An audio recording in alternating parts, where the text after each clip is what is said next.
Mungkin Bapak Ibu tadi diskusi kita yang di awal, saya salam dulu. Assalamualaikum warahmatullahi wabarakatuh. Bapak Ibu yang saya hormati, mungkin boleh juga ya kita paparan yang di kebijakan tadi. Boleh. Kan ini dosen-dosen yang berkenaan dengan MKWK. Nah, mungkin menurut Bapak Ibu, tadi saya dari sudut ini ya, penjaminan mutunya, ya kan? Kalau kita hanya minimalis mengacu kepada SNPT Undang-Undang Nomor 3 Tahun 2020, itu kan tuntutan penyusunan RPS ada di pasal Posnya belum diizinkan, Bu. Oke. Ada di pasal 12. Nah, saya melihat yang dibuat Unsam itu sudah mengacu ke formatnya SNPT. Namun yang di pasal 13 itu kan ada integrasi hasil penelitian dan hasil pengabdian. Kalau Bapak Ibu buka nanti di yang ini, saya sudah share ke Bu Mufti. Nah, di pasal 13 itu, ini yang jadi temuan juga ketika kami kemarin di akreditasi. Jadi dasar melakukan proses sudah ada, tapi di penuangan yang di pasal 13, di situ kan kita harus mengintegrasikan hasil penelitian dan hasil pengabdian. Meskipun terkadang kita tidak melakukan penelitian dan pengabdian, tetapi tugas kita mensinergikan hasil penelitian orang lain atau hasil pengabdian dari dosen eksternal atau dari internal yang dikaitkan dengan materi yang kita susun di RPS. Nah, menurut Bapak Ibu itu sudah nggak dimasukkan ke dalam konsep penyusunan RPS kita? Satu. Kemudian yang kedua, kan tadi yang saya katakan, kalau di sistemnya SNPT, kalau kita sama persis dengan apa yang dimaui SNPT, berarti kita belum melampaui. Kita masih sangat minimalis sama dengan SNPT. Nah, kemudian ada masalah yang pelampauan secara kualitatif atau secara kuantitatif. Nah, secara kualitatif tadi kita nggak tahu ya, belum bersepakat lah ya, masih dalam tahap pembicaraan dengan tim. Tadi ada Pak Fuad, ada Pak Usman. Fuad ya betul. Pak Julfan. Saya Julfan, Pak Pak Anwar sama Pak Usman. Menurut Bapak Ibu, kan kita ini given ya dari sisi nasionalnya, kita kan untuk kewarganegaraan, Pancasila, agama dan bahasa Indonesia kan ada yang sudah materinya memang ada, gitu ya. Nah, tetapi penciri kita untuk di standar proses, ini kita bicara dalam kawasan standar proses. Nih beliau. Penciri kita belum ada sama sekali. Nah, Bapak Ibu setuju tidak? Ini walaupun nanti melalui kebijakan rektor, tapi karena ini dosen-dosen, saya lebih suka bicaranya dari kita ya dulu. Apakah ada kesesuaian kalau kita memasukkan unsur falsafah Aceh yang hukum Mbak iya benar, hukum Mbak Putemerhum Pak Usman tuh ada mana dia? Usman. Ini orang Aceh juga, Acehnya Aceh nggak jelas. Saya Cepidi Pak, tapi Pak ibunya Batak. Apa Pak? Adat Mbak Putemerhum, hukum Mbak Sakwala, resam kanun Mbak Putropang, resam. Nah, kalau tadi kan satu-satu nih kita pecah. Berarti sistem kepemimpinan untuk yang pertama hukum Mbak Sakwala itu tadi ya, hukum Mbak Sakwala. Sistem pemerintahan di Aceh sudah terbangun dengan baik, mulai dari adanya raja ya, Sultan, kemudian adanya mulai sampai ke Wafi ya, ada kecil, ada yang paling kecil Pak, Keplor itu apa? Waki ya, Waki. Nah, ini kan ahli budaya ya. Nah, Waki. Nah, kemudian ada karakter yang dibangun, katanya kan si ulama yang kedua, falsafah yang kedua, hukum Mbak Sakwala, Bukan. Yang kedua, yang dia ulama. Yes. Foto merhum. Nah, itu yang tadi ya. Foto merhum itu yang ulama atau syakwala? Itu Sultan. Nah, itu berarti yang struktur kepemimpinan. Tapi yang sakwala itu kan ulama ya. Ulama terbesar. Berarti kan ada struktur pemerintahan yang dibasiskan pada Al-Qur'an dan hadis. Nah, itu ya, karena kan ulama kan yang memimpin kita. Nah, kemudian ada kanum, ada resam kan gitu.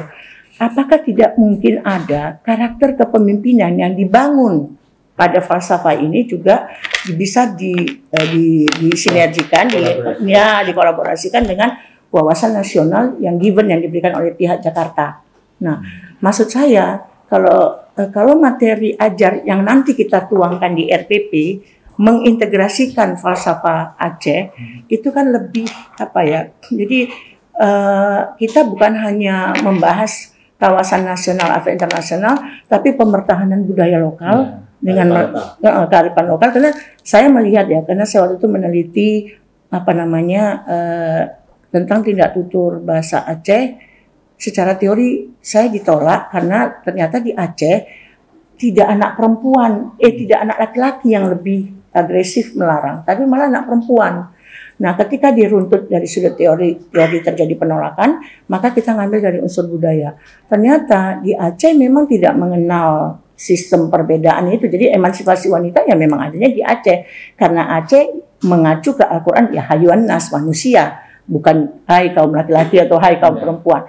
Makanya ada panglima perangnya itu malah hayati. Atau misalnya di Perak, kata Bu Mufti tadi, terlepas dari Cut Nyadin dan Cut Mutia. Nah, ini kan udah terbangun, tapi kita tidak pernah membangun konsep kedaerahan ini pada saat kita menjelaskan mata kuliah yang 4 tadi MKWK. Nah, harusnya yang menjadi penciri ketika nanti kita ditanya kalau akreditasi perguruan tinggi atau akreditasi prodi pada kriteria 6 itu kan tentang kurikulum, tentang unsur pendidikan.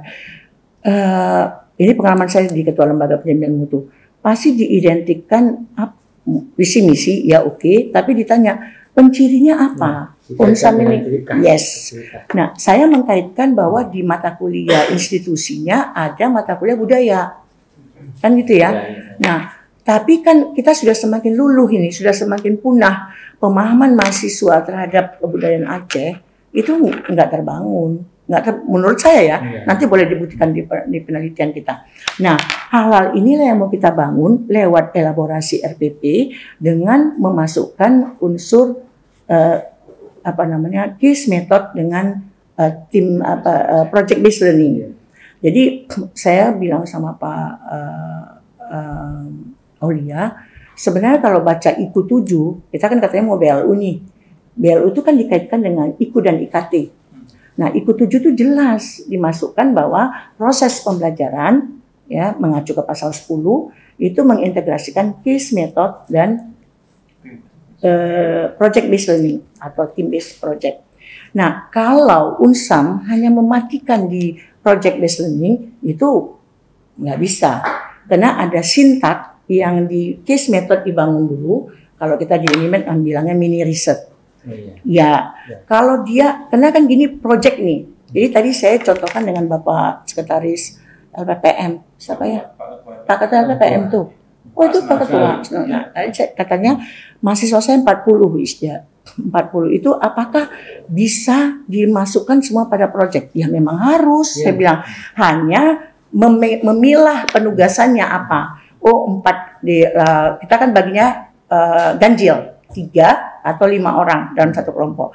40 bagi 5 berarti ada 8. Nah, 8 itu kita bagi. 4 orang akan melakukan project dari hasil mini riset, tapi dibangun dulu dari case methodnya. Case methodnya, pernah tidak mahasiswa melakukan penelitian, apakah library research atau dia studi lapang, melihat sebenarnya apa karakter dari kepemimpinannya para wanita, pejuang wanita ini ya. Misalnya, ciri-ciri Malahayati itu apa? Dia membangun apa dalam, misalnya kalau si Pak Ki Hajar Dewantara ada Ingar Sosumpulnodo Irma dia Mangun Karsotut Urian Dayani. Nah, apa aspek kepemimpinan yang dibangun oleh para pejuang ini yang bisa menjadi karakter kepemimpinan yang bisa kita integrasikan dalam konsep pembelajaran kewarganegaraan atau Pancasila. Nilai-nilai Pancasila ya tadi kita bilang ada 42. Nah, nilai-nilai yang dibangun lewat falsafah Aceh kemudian tertuang dalam gaya kepemimpinan. Kita buat perbandingan lah saya bilang. Yang 4 kelompok mencari identitas 4 pejuang Aceh, terserah mau siapa. Yang 4 kelompok lagi mencari dari sisi gubernur. Buat saya yang memorable itu ketika Pak Ibrahim. Ketika Pak, bukan karena bapak saya ada putihnya ya, Pak Abdullah Putih. Yang berkesan ke saya Pak Ibrahim itu membuka satu wawasan untuk orang masuk ke Aceh dan sama-sama membangun Aceh, benar ya Pak ya? Karena dia tidak, multikultural. Dia tidak membatasi bahwa Aceh dibangun kayak orang Batak masih pature hutan nabi. Orang Batak harus pulang ke daerahnya sama kayak orang Padang, Pak Ronald ya. Ada kan istilahnya Pak? Nah, dia boleh besar di mana-mana tapi bangun kampung dia kan gitu. Nah, hilang tidak menurut Bapak Ibu identitas kita? Di Aceh nggak ada, saya lihat ya kan, yang kaya semakin kaya, yang biasa ya biasa aja gitu ya kan. Karena kita sudah menjadi orang yang sangat individualis, tidak lagi ada dibangun karakter-karakter yang baik dari kepemimpinan ini. Nah, sekarang penuangan itu yang kita bangun, apakah lewat mini riset atau case method, ya, kemudian lewat project. Nah, kalau penelitian tentang pejuang tadi, apa karakter kepemimpinannya, kita akan kasih lembar kerjanya, kemudian bagaimana dia turun nanti ke lapangan, bagaimana critical book report atau critical journal untuk bab 2-nya. Itu wajib dilakukan. Dan Bapak Ibu, kenapa penelitian kami para dosen tiap tahun itu ada, kita memanfaatkan apa yang dikerjakan oleh mahasiswa. Jadi, case method yang dijadikan orang itu akan menjadi latar belakang awal ya untuk proposal kita. Nah, saya katakan kalau mau ikut dari sudut pandang reviewer ya, mereka mau ikut misalnya di sini ada artefak, ada penelusuran situs kerajaan Islam ya. Apakah di yang saya tahu kerajaan Pasai karena saya meneliti di situ Malikul Saleh. Nah, apa yang dibuat? Bagaimana Malikul Saleh memasuki daerah itu dan apa karakter apa yang dipasang oleh beliau? Adakah penularan dari nuansa keislaman itu pada itu kan harus diteliti kan? Pertanyaan-pertanyaan ini dibenturkan ke mahasiswa lewat case method, kemudian penelitian dilakukan, baru dibawa hasil sementara dari penelitian case method inilah yang dibawa ke project based learning untuk dijadikan satu solusi alternatif untuk membuat proyek. Misalnya apa proyeknya? Oh, membuat video atau film dokumenter yang ini video ini menurut Bapak Ibu pembelajaran bahasa Aceh mulai punah kan di SD atau SMP, ya kan? Nah, mengenal pahlawan mereka pun tidak lagi terlalu digaungkan ya Pak ya di buku-buku sejarah. Nah, kita Unsam menjadi pusat kajian Aceh dan melakukan proses proyek pada mahasiswa untuk menghidupkan itu tadi informasi apakah cerita rakyat untuk bahasa Indonesia. Saya nggak tahu cerita rakyat Aceh Pak, terus terang. Dulu Aceh itu terkenal hikayatnya, ya kan. Kemudian kenapa banyak istilah-istilah itu sampai ada yang pendongeng terkenal dari Aceh Gayo, ya. Pemtoh ya namanya ya. Nah, itu kan menasional ya. Dan cara dia membawakan cerita itu kan sangat berbeda. Hikayat kalau di kajian bahasa. Nah, kemudian itu juga sudah mulai tidak dikenal. Kemudian maka di cerita-cerita rakyat itu kalau di kampus kami di sastra Indonesia itu dibuat menjadi film apa bilangnya yang film animasi. Nah, film animasi. Nah, yang dia berkolaborasi antara dosen dosen bahasa Indonesia dengan dosen ilkom, kemudian dengan antropologi karena kita mau membawa atau sejarah dari background daerah itu, maka itu akan jadi project video. Jadi tidak boleh dosen mengajar tanpa ada produk. Jadi produk mengajar itulah yang merupakan bagian dari case method atau project based learning. Mini riset untuk penelitian dosen, cikal bakalnya kita, atau menulis di artikel, karena Bapak Ibu kriteria 9, kalau saya mengkaitkan ke situ tetap, akreditasi untuk kriteria 9 adalah kalau Bapak Ibu hasil case method dibuat dalam artikel. Artikel nih, membuat apakah di koran, kita sudah wajib ke Sinta, Bu. Karena di kampus kita ada banyak Sinta 4, Sinta 5, dan Sinta 3. Nah, mahasiswa masukkan tulisan ke situ. Nama kita sebagai dosen masuk sebagai nomor 2, itu nilainya tinggi sekali di kriteria 9. Nah, itu bisa menjadi produk mini riset. Tulisan yang di koran, tulisan yang di Sinta. Tapi project dia buat video pembelajaran atau dia membuat film animasi, itulah project. Nah, inilah yang mau kita tuangkan. Kita mungkin nanti ambil satu sampel, ya kan, mata kuliah kewarganegaraan atau Pancasila. Saya sudah diberikan. Ibu nggak ngerti nih kalau nggak Zoom. Gimana ya? Nggak pandai nih pakai. Bantu, Ibu bisa pakai Zoom. Karena kita ada. Ini pakai apa sih? Boleh. Ini sedikit perjalanan saya selama 20 tahun di sini. Bentar. Nggak apa-apa, Bu. Pak, sambil aja. Iya. Panduan metode pembelajaran. Ini kan sangat sensitif ya, masalah keetnisan ya. Makanya tadi Ibu sebutkan kepemimpinan Pak Ibrahim Sandra Mahfud dan Pak. Takut aja merdeka ya. Jadi itu juga sangat berpengaruh, ya kan? Hari ini kalau saya kaji dari pandangan ini, itu ada sekelompok elit yang ingin merubah sejarahnya sendiri. Nah, saya pernah teringat tulisan saya tahun 2019 tanggal 25 Juni di Waspada itu tentang trust kepercayaan. Nah, saya mengadopsi itu karena ada kejadian Papua ingin minta merdeka. Iya. Satu di situ rupanya muncul pada tanggal 25 Juni 2019. Ketika itu tak dikenal. Nah, yang mengatakan begini, kau itu orang Jawa, apa kau harus ngurus orang Aceh? Nah, saya bilang, Rona kalau memang mau ngajak diskusi tulis dong ukuran.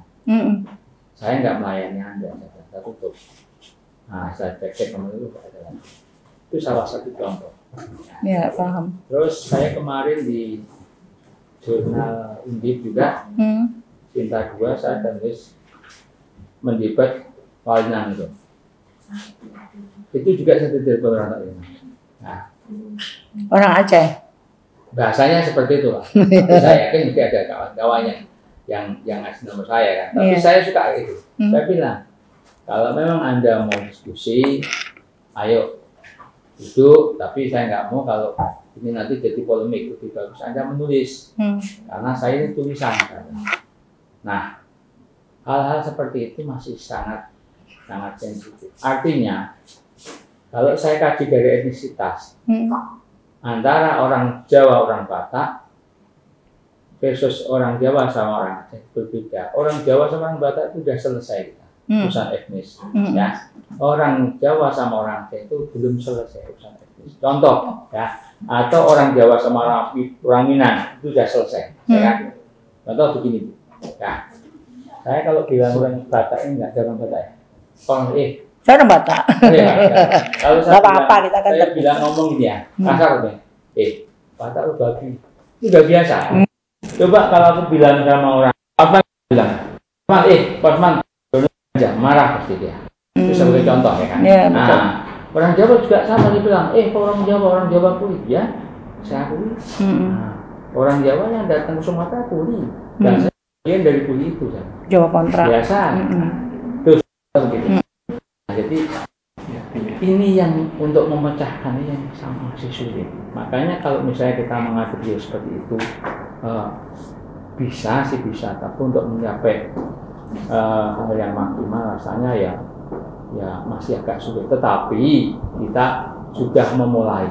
Nah, artinya jangan diharap nanti akan kita punya nilai yang maksimal, tetapi paling tidak kita sudah memulai. Karena saya lihat sepertinya untuk di kawasan pantai timur ini yang baru mulai kayaknya di Nusa Samudra yang sangat heterogen dosennya dibanding yang dari Lok Sumawi. Nah, saya sudah masuk juga Maluku Saleh, masih masa itu masih kental banget. Nah, kalau sini sudah agak mulai lah karena heterogen. Nah, itu termasuk mahasiswa juga itu. Nah, saya pikir itu bisa lebih tapi mungkin gini, kita jangan terlalu ngembang. Sebenarnya kita jangan membenturkan itu ya, karena kan ruang lingkup yang kita kaji tadi kan falsafah Aceh. Kemudian kalau apakah memang, kecuali gini ya, kita membandingkan kepemimpinannya gubernur Jawa dengan gubernur Aceh misalnya. Tapi kan maksud saya gini, apakah di dalam kepemimpinan, saya nggak tahu menurut Bapak Ibu lah, gubernur kalau saya di kampus di mata kuliah kepemimpinan, saya nggak ngambil gubernur. Saya biasanya ngambil kepemimpinan apakah Margaret Thatcher, kemudian kepemimpinan yang Sisingamangaraja. Saya tetap memasukkan etnis itu. Kenapa Bapak Ibu? Kalau kita hanya mengenalkan wawasan nasional, tapi yang berbau daerah sedikit pun tidak kita sentuh, kita sebenarnya ngajarnya di mana sih? Ya kan? Waktu saya dekan, saya buat kebijakan di kampus bahwa pembahasan dalam konsep apakah dia sebagai dari prodi bahasa Indonesia, prodi bahasa Inggris, Perancis, Jerman, atau seni tari, seni musik, seni tasik, seni rupa, wajib melakukan kajian 8 etnis Sumatera Utara. Apakah mau membuat ada meratap dalam bahasa Batak. Ratapan yang dibuat orang ketika meninggal itu isinya apa? Apa kandungannya? Nah, dikaji dalam ilmu kebahasaan. Jadi bukan menganalisis hal-hal yang negatif, tetapi tetap dalam ruang lingkup keilmuan yang dipandang dari sisi, karena 8 etnis itu ada Batak Toba, Batak Karo, Batak Nias, Batak Simalungun, ya kan? Tapi kita tidak membahas konsep itu, tidak membahas unsur negatifnya, tapi dari ruang lingkup keilmuan yang bisa digali literasi apa misalnya. Kan gitu ya, ada namanya ketika menyandung misalnya ada orang meninggal, dia nangis, tapi tangisan orang Batak itu bukan nangis, dia ada ngomong di situ. Repetan dia ketika dia bilang itu tuh apa dalam kajian keilmuan dan apa isinya misalnya gitu. Atau semiotika, misalnya gini Bapak Ibu, warna sajalah. Kalau Batak itu kan warnanya merah, putih, hitam. Kemudian ada gambar cicak. Cicak. Nah, orang Aceh dominan warnanya kan hijau, kuning, merah. Saya nggak tahu, ibu-ibu lah orang Aceh nih, yang orang Aceh, apa makna warna itu? Kalau saya tahu nanti di warna Batak itu apa? Apa warna Batak itu? Dan apa yang menunjukkan, mungkin kita bukan animisme dan kayak di Batak itu kan ikonnya itu cicak itu adalah dia penjaga katanya, penjaga satu daerah. Nah di kita Aceh apa sih? Misalnya kalau di Tanah Karo kerbau ya. Nah apa ikonnya orang Aceh dan apa makna itu kan ada sebenarnya waktu kita melakukan peristiwa pernikahan perkawinan kan lah ya, waktu Teng Darah Baru. Kenapa sih saya ingat kali? Karena bapak saya bagian dari pengurus Laka di Medan, pasti ada tebu di bawah, ada gula, ada yang manis-manis, ya kan?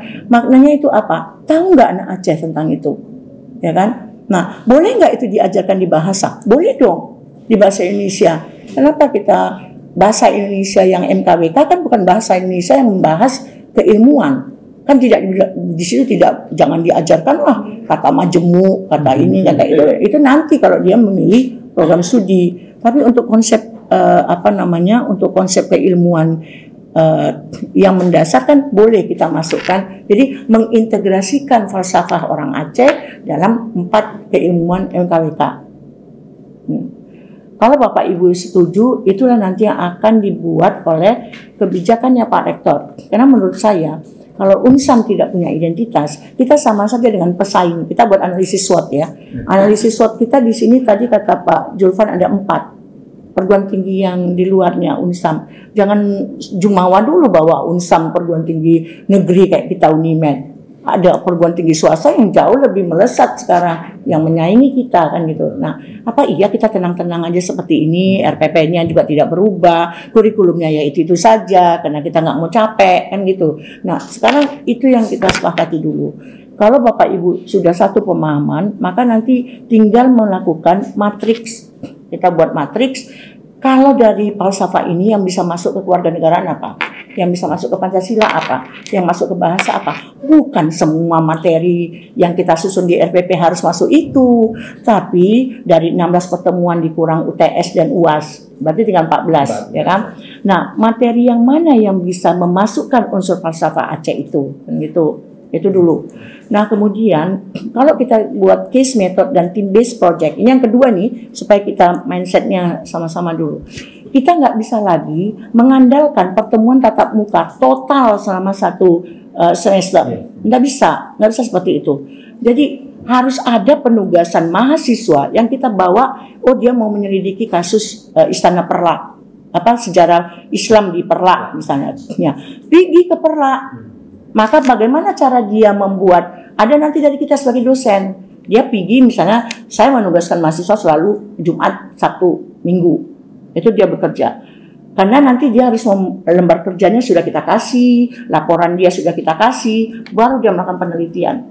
Nah, penelitian dia bisa berulang kan, itu dihargai Bapak Ibu, itu di bagian dari kehadiran dia. Tapi cara kita melakukan monefnya, kita cukup video call sama dia atau Zoom. Saya buat Zoom, masuk semua ke link, saya mau tahu. Kamu sekarang ada di mana? Di Sibolga, Bu.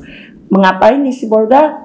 Kami sedang menyelidiki misalnya tentang, kan di situ pesisir ya, daerah pesisir. Apakah Asahan dengan Sibolga ada kemiripan misalnya? Nah, atau misalnya kami karena mata kuliah bahasa Perancis itu ada yang dikaitkan dengan unsur kimia, pembuangan sampah organik dan organik anorganik, misalnya di Sungai Deli, tapi kita bandingkan dengan yang ada sungai kotor di Sungai Ular misalnya, itu kan anak harus pergi ke lapangan. Nah, itu bagian dari case method yang dia pergi ke sana. Nah, Bapak Ibu ada nggak atau diizinkan tidak melakukan itu? Kalau nggak, kita untuk apa bicara case method dan project based learning? Apakah Unsam hanya mewajibkan perkuliahan itu? Kalau kita buat di SNPT itu TPL, teori, praktek, lapangan.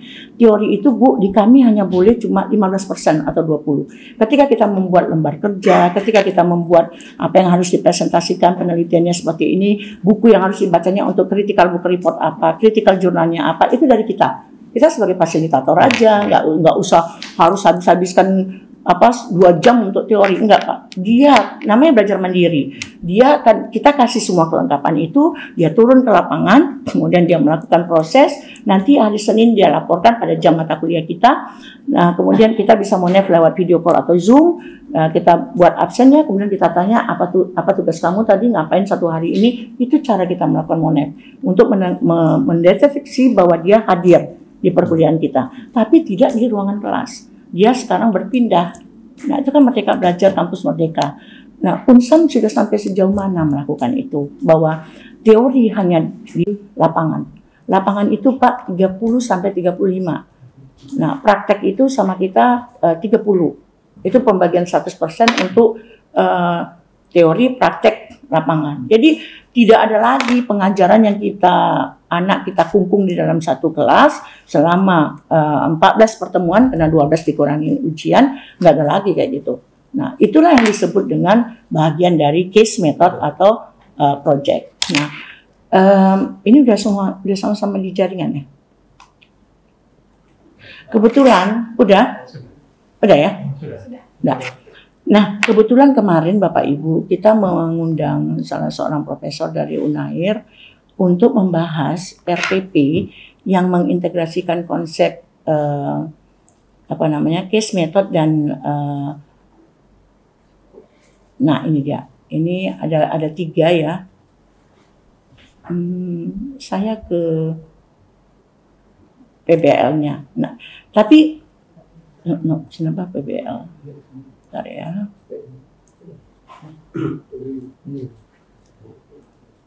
Nah, yang tadi Bapak kasih ini dia Pak, pembelajaran berbasis kasus. Nampak ya Bapak Ibu ya? Kelihatan?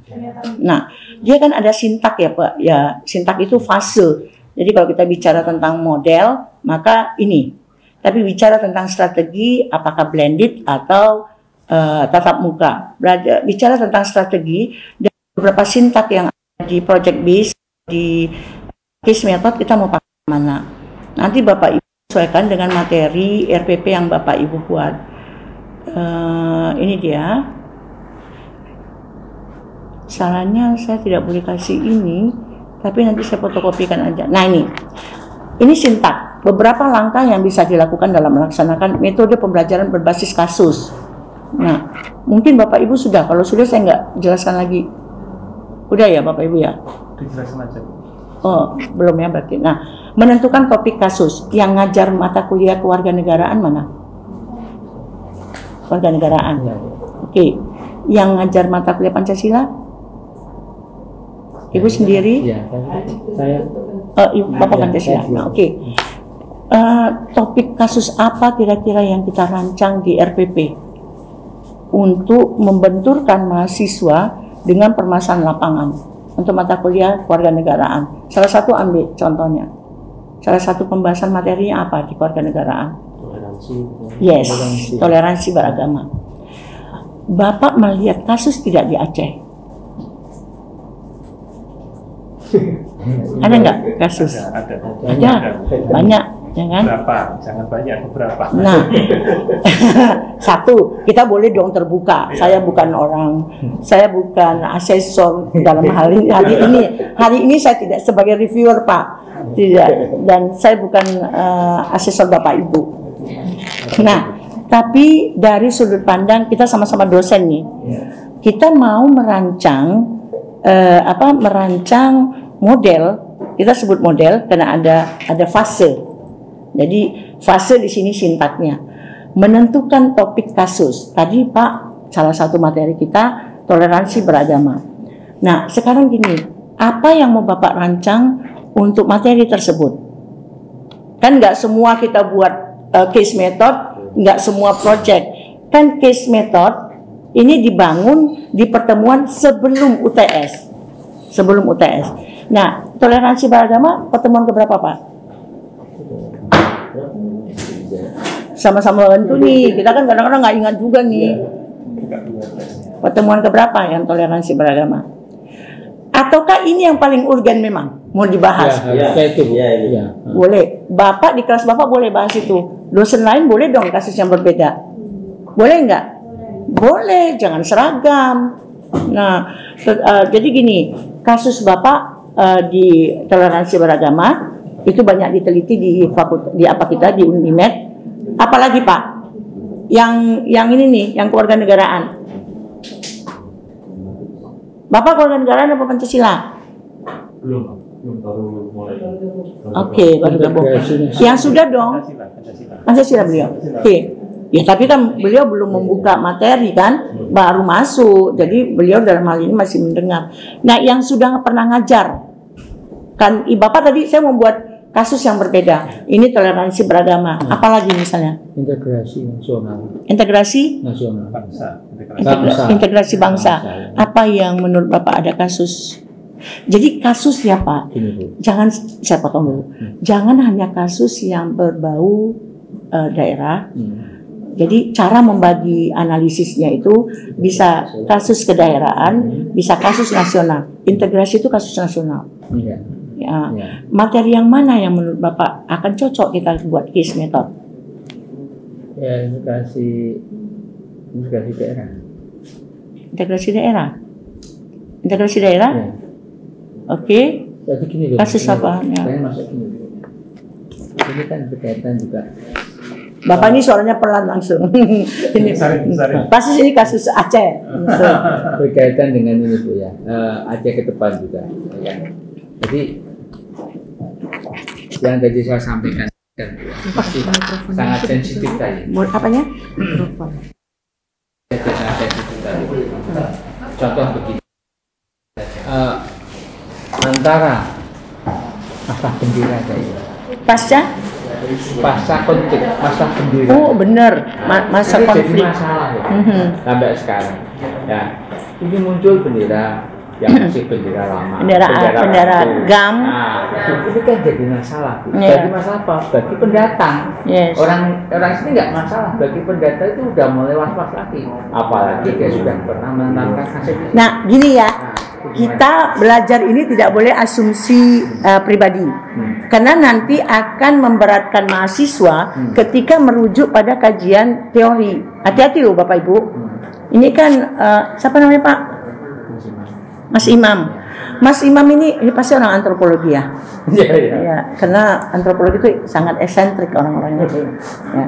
Jadi Mas Imam ini menemukan dari sudut pandang personal bahwa ada kasus integrasi, kan gitu ya. Dukungan teori Bapak nanti untuk masuk ke pembahasan tuh ada nggak? Ada. Oke. Misalnya. Jadi integrasi itu kan artinya kan menyatukan Bu ya. Jadi artinya dengan apa ya? Dengan kita bicara integrasi berarti ada unintegrasi tentunya kan. Nah, selama ini kan selalu yang terfokus ada unintegrasi di sini. Makanya muncul integrasi. Oke. Kita sepakati ya. Berarti suaranya saya ini suara orang Batak nih, gede suaranya. Jadi gini Bapak Ibu, emang harus pakai ini ya?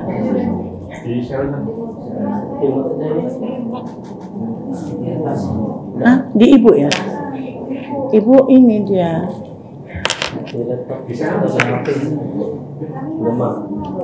Mati semua kan? Kalau Ibu mati kan memang nggak boleh ya?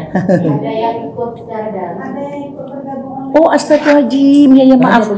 Oke. Nah, pantas Bapak suaranya dikecilin. Nah, gini Bapak Ibu. Jadi kenapa saya bilang seperti itu? Kita menentukan topik kasus. Tadi kasus toleransi beragama. Ini kasus nasional nggak? Bukan cuma kasus Aceh loh. Iya, sangat nasional. Kemudian integrasi. Ada nggak kasus kedaerahan? Yang ngomong, yang ada di Zoom boleh ngomong ya. Yang ada di ini boleh ya, supaya ada interaksi ya. Menurut Bapak Ibu, kasus kedaerahan untuk mata kuliah Pancasila apa contohnya? Karena yang diangkat beliau berdua ini kasus nasional. Masalah agama di Poso, terus perang kan di Ambon. Ya, agama. Kasus agama juga ada, kasus etnis. Nah kalau kita di Aceh kan etnis enggak, kita cenderung homogen, ya kan? Kalaupun heterogennya cuma sekian persen.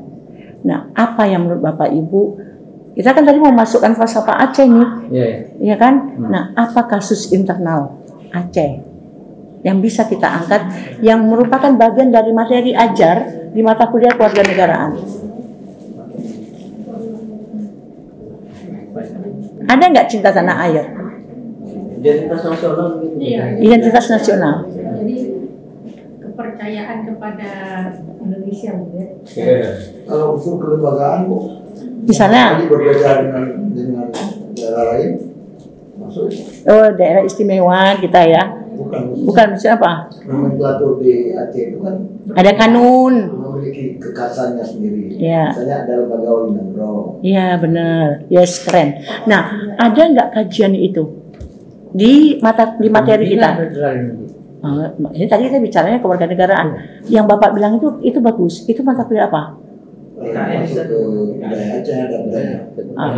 Boleh aja, berarti itu akan, tadi saya pikir MKWK, berarti ada mata kuliah institusi juga. Bisa dikolaborasi. Boleh.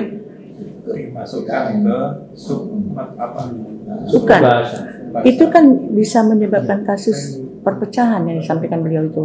Ya kan Pak, kalau kita integrasikan ke Pancasila boleh nggak? Boleh kan?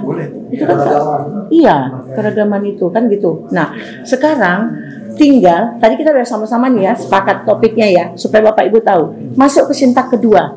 Kita lihat, menentukan sumber daya yang relevan yang dapat diakses oleh mahasiswa. Jadi kita menentukan tema berdasarkan kasus yang lagi tren di nasional atau kasus yang berkembang di kedaerahan. Sekarang masuk ke sintak kedua. Menurut Bapak Ibu, sumber daya yang berkaitan dengan yang tadi kita bahas 3 topik itu bisa nggak didapatin oleh mahasiswa? Bisa.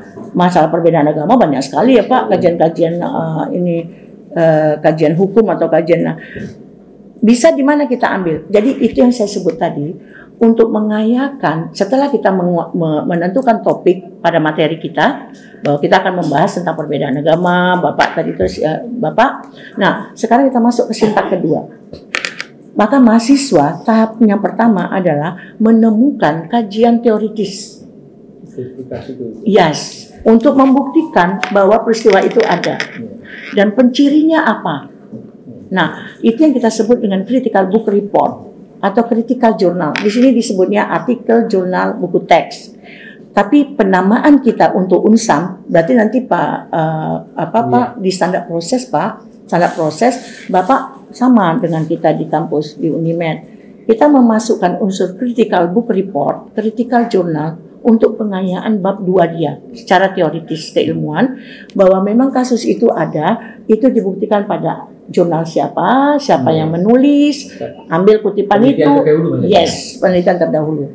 Nah kemudian critical book report dia membandingkan 2 buku yang berbeda pada pembahasan yang sama. Misalnya tadi kita membahas toleransi beragama. Siapa yang buku mana yang bicara tentang itu? 1, buku mana yang buku 2? Apa kelemahan atau apa sisi yang baik dari 2 buku ini dan apa sisi yang berbeda dari 2 buku ini? Itu mahasiswa harus mencari itu, apakah dia ke perpustakaan pusat, perpustakaan yang ada di sini, perpustakaan daerah, atau dia pergi ke Medan, misalnya bukan pergi ke Medannya, tapi dia mencari itu lewat jaringan. Nah, sebenarnya yang Bapak Ibu latih di sana soft skill-nya apa? Ketangguhan. Kan kita kalau bicara tentang kurikulum KKNI kan ada hard skill, ada soft skill, ya kan? Ketika Bapak melatih hard skill dia tadi untuk membahas tentang perbedaan agama dan integrasi kebangsaan itu, maka soft skill-nya adalah bagaimana cara dia menemukan sumber itu. Dia punya enggak daya juang yang tinggi? Ya, apalagi yang Bapak mau buat di soft skill-nya di situ. Daya juang bersama supaya tidak bias nanti untuk rubrik. Yes, kreatif. Dia bisa menemukan buku yang tidak sama dan kita uji hati-hati Pak. Nanti ada kita uji apa Pak yang supaya jangan copy paste. Turnitinnya. Jadi kita dosen tidak banyak menjual suara, tetapi mereka bekerja dulu mandiri. Pada saat melakukan refleksi untuk presentasi baru kita masuk. Apa yang mau kita ajarkan secara final? Nah, saya cepat saja. Nah, di situ ada wawancara dengan praktisi. Misalnya Mas Imam, kalau bicara tentang integrasi, siapa yang bisa dijumpai di Medan? Apakah Pak Usman Peli, Profesor? Ya, atau Iwan Azhari, ya kan? Bukan dia mesti ke Medan, dia tinggal Pak Iwan Azhari, saya mahasiswa dari UNSAM, bolehkah saya melakukan wawancara untuk memetakan permasalahan integrasi dan konsep teorinya apa dari sudut pandang Bapak sebagai orang yang pakar bisa. Nah, tinggal dia rekam jawabannya Pak Iwan. Dia bisa menghubungi lewat HP, tapi ada kesepakatan dulu. Nah, itu dilakukannya kapan, tanggal berapa, itu semua dikutip bagian dari proses dia mengutip data, mengambil data.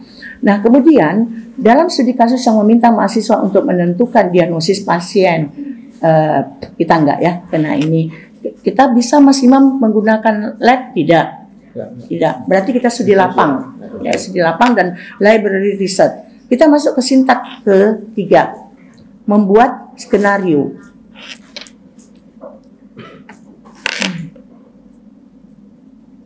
Nah, jadi mungkin ini kita ambil satu contoh dari pembahasan yang Bapak buat. Nanti gimana sih ini? Saya ya host yang Ibu host, tapi nggak mau ya? Nggak mau. bisa bantu ibu. Satu orang dekat aja lah ke ibu. Ibu belum pernah gigit orang kok. Sini. Dan ibu nggak bau kok ketiaknya. Sini. Nah. Ini buat anak muda, Bu. Iya, ini kita kan bukan seminar, kita kan mau. Nanti baru kita masukkan ke RPS ini. Sini.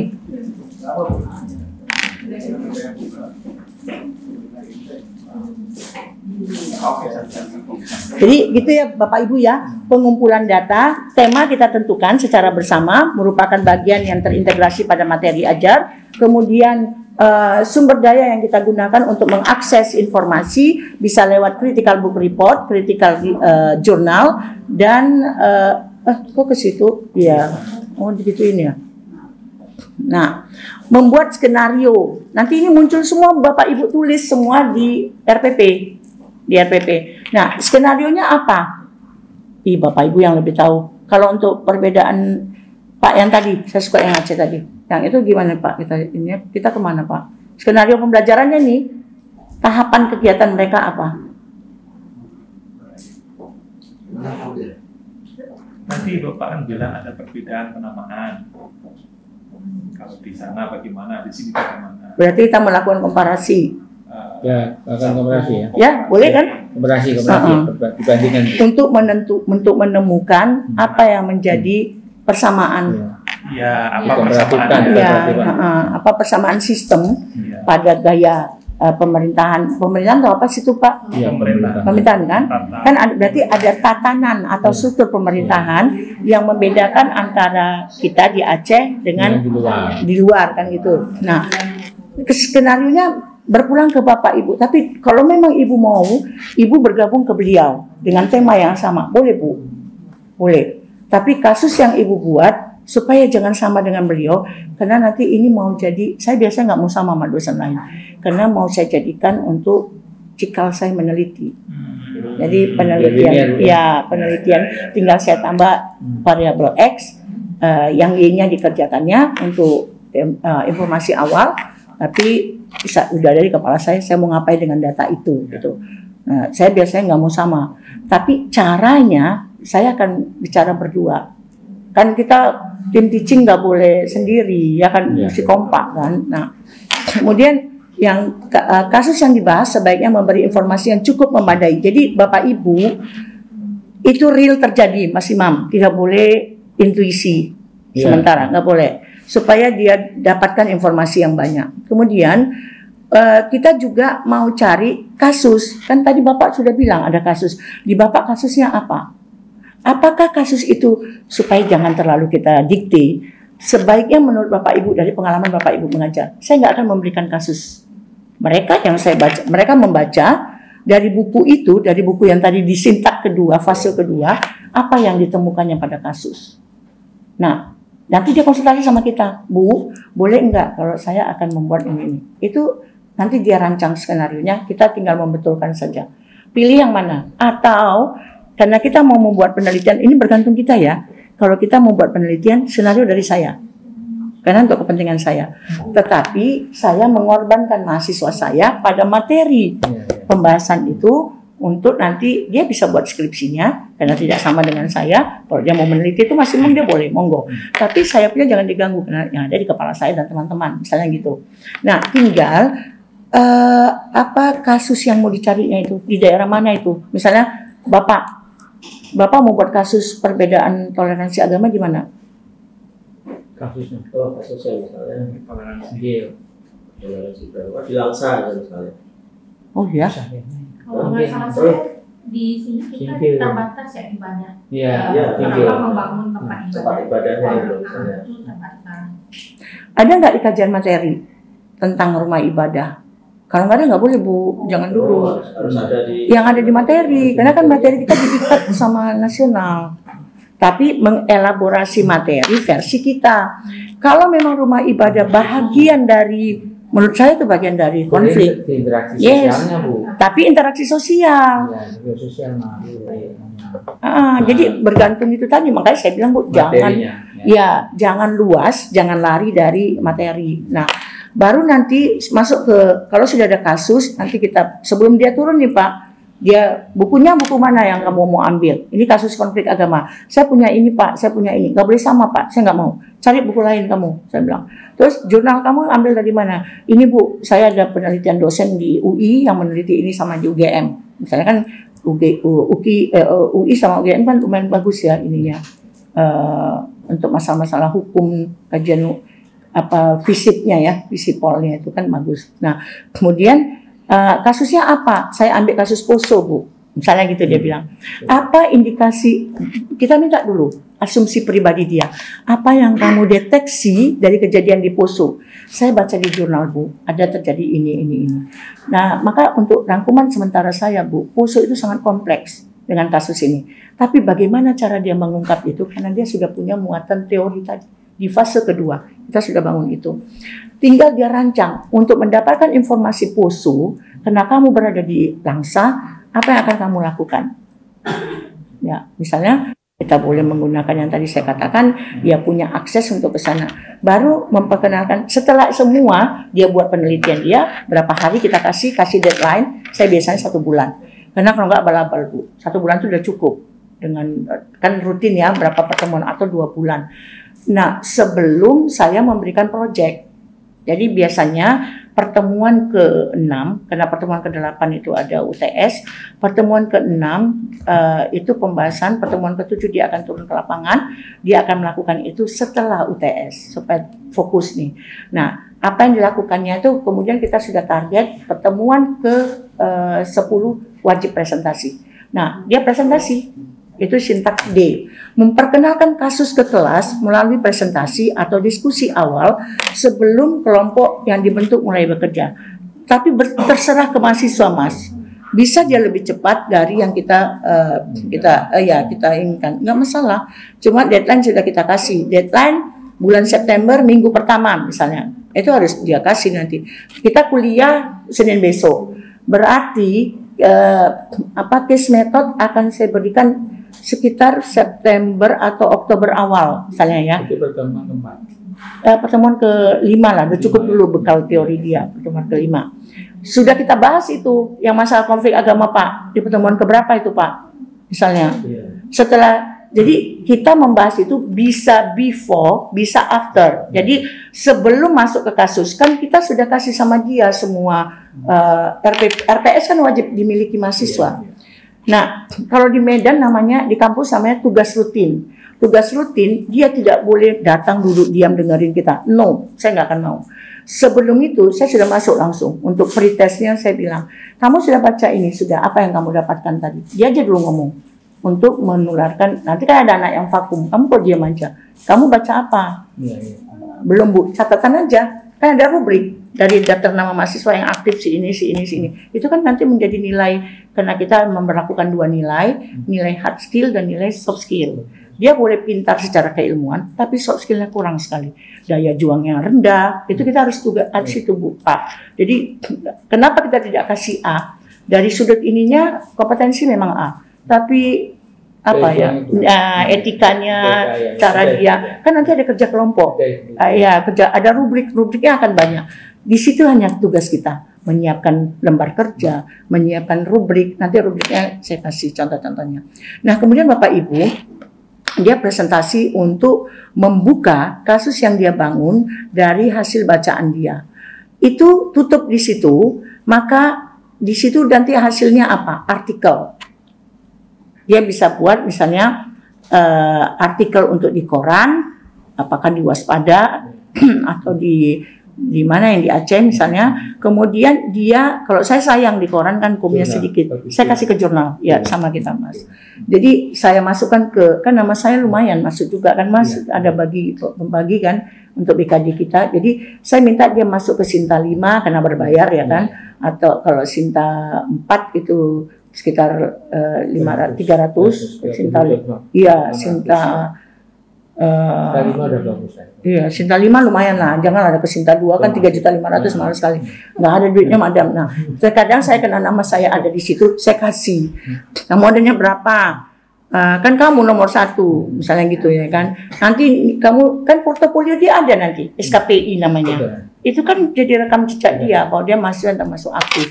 Jadi Bapak Ibu, kita bicara ini bukan masuk cuma ruang lingkup RPS, tapi tembakan kita sudah membantu prodi untuk ke akreditasi untuk di kriteria 9. Kemudian kita juga membantu prodi untuk ketika saya bilang membantu prodi itu kan pulang ke kita ya, BKD. BKD kita kan ini ya. Ini ada hibah, Nah, sekarang kita masuk ke ininya ya, project. Kasus yang tadi, misalnya untuk sementara, dia menemukan karakteristik yang menyebabkan konflik terjadi, misalnya ya kan. Kemudian dia menuangkan karakteristik solusi alternatif untuk memecahkan permasalahan. Nah, sekarang kita masuk ke project. Nih, sintaknya ada beberapa juga. Pembelajaran dimulai dengan satu pertanyaan pemicu sebuah masalah untuk dipecahkan.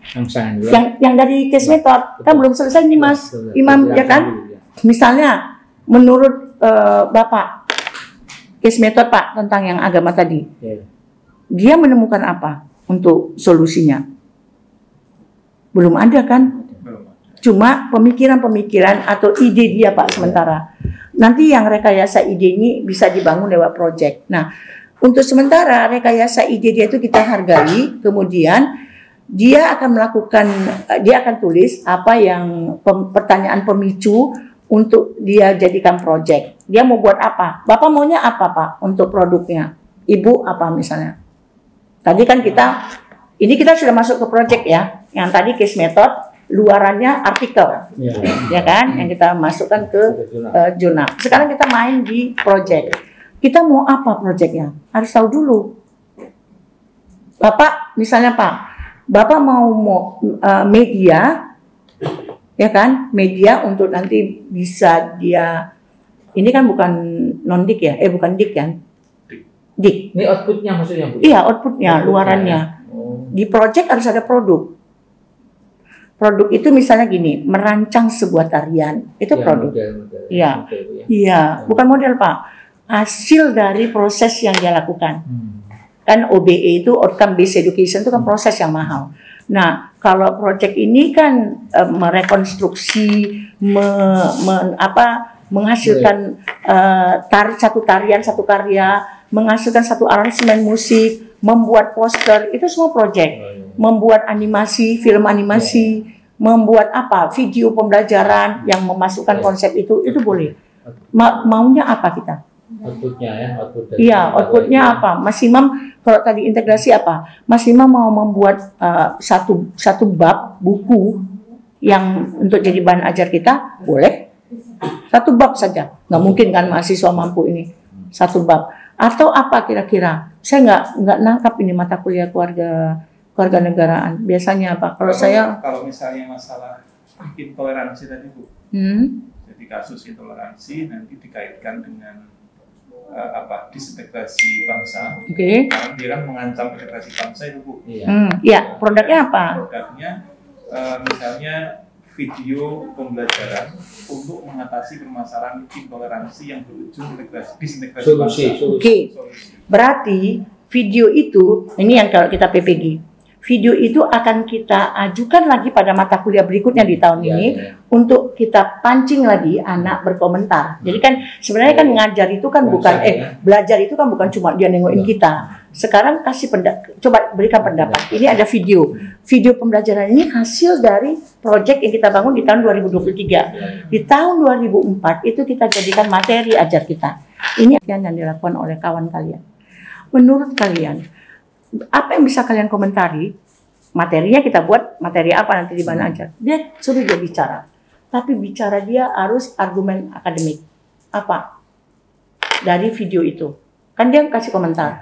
Argumen akademik dia apa? Bisa. Itu bisa. Video pembelajaran. Terus apa lagi? Berarti Bu, sebelum dia bicara berarti dia harus baca buku dulu. Iya, critical book report. Yang merupakan bagian dari tahapan case method. Tapi ketika dia di project, enggak lagi. Karena project sudah meneruskan apa yang dibuat di case method untuk menghasilkan luaran. Luarannya itu luarannya tuh gini Bapak Ibu, kita di akreditasi kriteria 9, produk belajar itu mahal. Jadi mahasiswa yang kita ajar tidak semata dia boleh ikut karya tulis kan, apa namanya tuh yang perlombaan karya tulis tingkat nasional. Yes, itu kan. Jadi kita terus memperbaiki luaran dia untuk kasus itu dia bisa nanti bicarakan lebih detail. Tapi dia dibenturkan, dia ada di kelas. Jadi semacam refleksi, dia diundang ke kelas. Kemudian nanti orang memberikan masukan atau berkomentar tentang itu kan menambah wawasan dia. Jadi dia bisa kayak mutualisme itu berputar terus. Dan dia ikut nanti ke PKM boleh. Nah, sekarang di sini mahasiswa melakukan eksplorasi. Tadi kan kita yang tahu nih mau apa. Untuk menghasilkan video itu Pak Aulia itu masuk ke sintak kedua. Mahasiswa melakukan eksplorasi terhadap pertanyaan yang diberikan dengan berpartisipasi dalam sebuah proses pencarian ilmu yang otentik. Boleh ikut seminar? Ada nggak seminar tentang Pancasila itu? Banyak kan? Nggak mesti di satu tempat, bisa online kan, bisa hybrid misalnya. Nah, di mana dia yang kita tugaskan mencari itu untuk mengayakan pemahaman dia tentang produk yang nanti akan dihasilkan.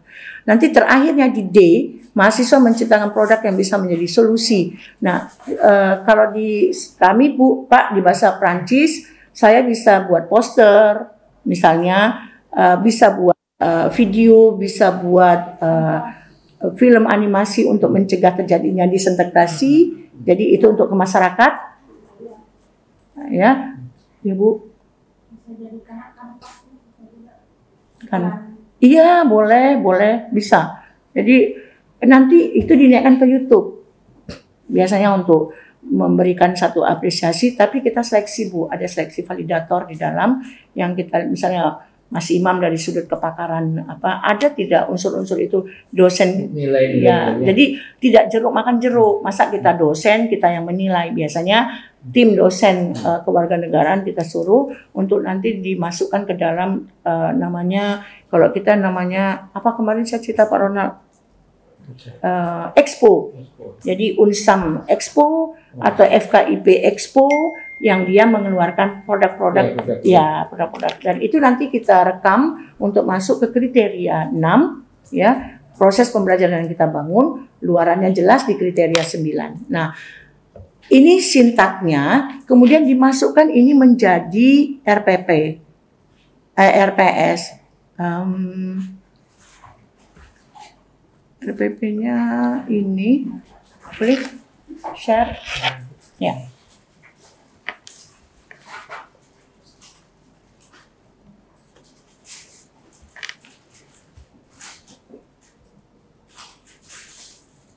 RPP, ya betul. Nah ini Bapak Ibu, ini RPP terakhir, RPS terakhir yang kami buat dengan mengacu pada OBE, Outcome Based Education.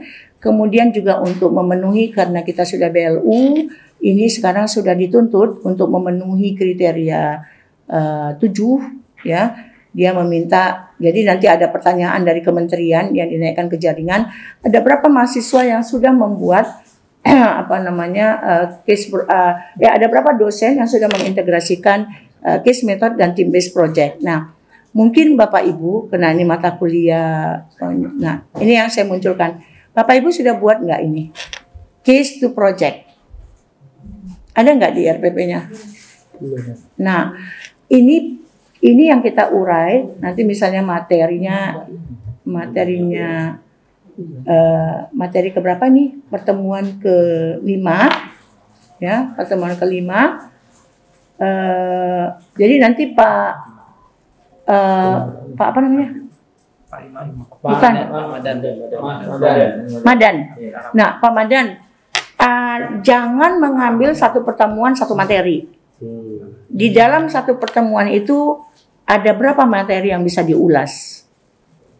Untuk melihat apa namanya faktor intoleransi itu, ada berapa materi penunjang di situ yang mungkin ada di pertemuan ke-7, ke-8. Nah, itu kita padatkan di pertemuan itu.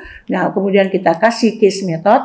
Tapi presentasi kelompoknya itu kita arahkan ke pertemuan materi Bapak juga. Walaupun nanti diambil dari hasil case method dia misalnya. Itu Bapak Ibu lihat. Nah, kemudian mid semester ini kena sempit ya, kena bahan ajar banyak dipraktek. Nah, itu team based project-nya ya. Jadi ini lanjutan dari case method. Nah, Bapak Ibu, cara mengurai ini ketika Bapak nyusun ini yang akan menjadi acuan mahasiswa dalam bekerja. Apa sih ini?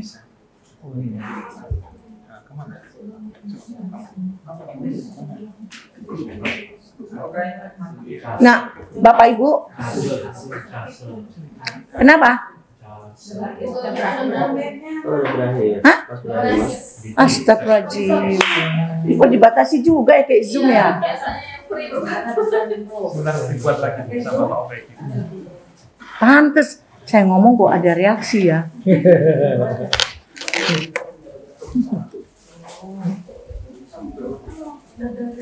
Bentar ya.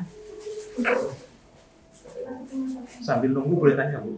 Boleh, bentar ya Ibu, ada hibah ini. Hibah penjaminan mutu.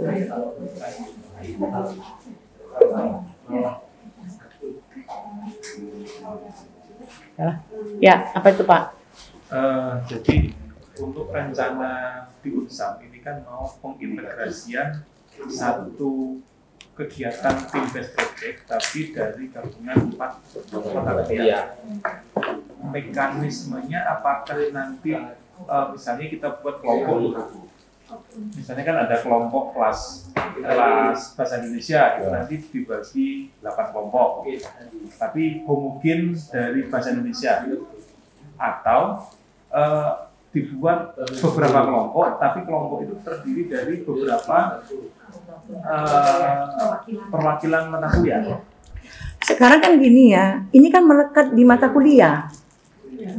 Kan melekat di mata kuliah, melekat di materi. Materi yang mana bisa masuk 4? Bisa digabung. Kalau memang nggak boleh memaksakan kan? Apakah ada suruhan itu dari kementerian? Minimal 2, saya setuju. Misalnya kewarganegaraan dengan Pancasila. Atau misalnya bahasa untuk komunikasi lisannya dan writingnya, kemampuan menulisnya, tapi dia kita identikan nanti dengan kasus kewarganegaraan, boleh. Kayak intoleransi tadi bisa itu. Boleh. Jadi kita maunya kemana? Kalau kita mau menyamakan apa yang dibuat oleh anak kewarganegaraan dengan anak bahasa Indonesia, maka literasi kan. Jadi yang secara substansi konsep pemikiran dari anak kewarganegaraan, tetapi kemampuan menuangkannya menjadi tulisan, kemampuan merefleksikannya pada saat dia presentasi, anak bahasa Indonesia gabung. Jadi dalam proses case method, anak bahasa Indonesia dia ikut. Anak bahasa Indonesia dia ikut dengan anak kewarganegaraan. Jadi untuk teknis awal, untuk penggabungan itu tadi, tahapnya apakah semesternya sama? Semesternya sama. Oke, semesternya sama. Sama-sama mengambil mata kuliah itu di KRS. Ya, sama-sama Anda mengambil mata kuliah di KRS, baru kita bagi kelompok yang misalnya kita tahu nih jumlah kelasnya kan kadang nggak sama kan? Ya, kan nggak sama kan? Nah, nanti untuk kelas percontohan nanti masing-masing diambil satu dulu itu. Oke. Tidak semuanya. Oke. Tapi berarti untuk model. Untuk pilot project. Kalau saya alternatif yang paling dekat kewarganegaraan dengan Pancasila. Satu. Tapi bisa juga nilai-nilai di agama, saya bukan dosen agama Islam misalnya. Nah, apa yang ada di agama Islam yang bisa dikawinkan dengan konsep Pancasila? Kan ada yang kalau kita P4 dulu Pak, di Pancasila kan ada nilai-nilai 36 butir Pancasila. Yes, 36 butir. Yang mana yang itu penuangannya dari sudut pandang agama sama? Misalnya ayat berapa? Siapa guru agama? Agama tidak ada sini. Agama nggak ada. Tidak ada di ruang ini. Oh, maksud Ibu, ini biar sama nih. Kita beda-beda terus. MKWK kan 4. Iya. Kan itu mata kuliah nasional. Jadi Unsam sudah benar, tadi saya katakan di kebijakan. Ada mata kuliah nasional, ada mata kuliah institusi, kemudian selebihnya itu miliknya MKBS, miliknya program studi. Kan untuk menyusun CPL, kan gitu ya. Profil lulusan CPL, sub CPMK, sub CPMK. Nah, ketika dia mau, sekarang gini, kan ada CPMK mata kuliah, Pak. Iya. CPMK mata kuliah MPWK, MKWK, ya, apa yang mau diharapkan? Kalau kita mau buat pilot project, dudukkan dulu CPMK, ya.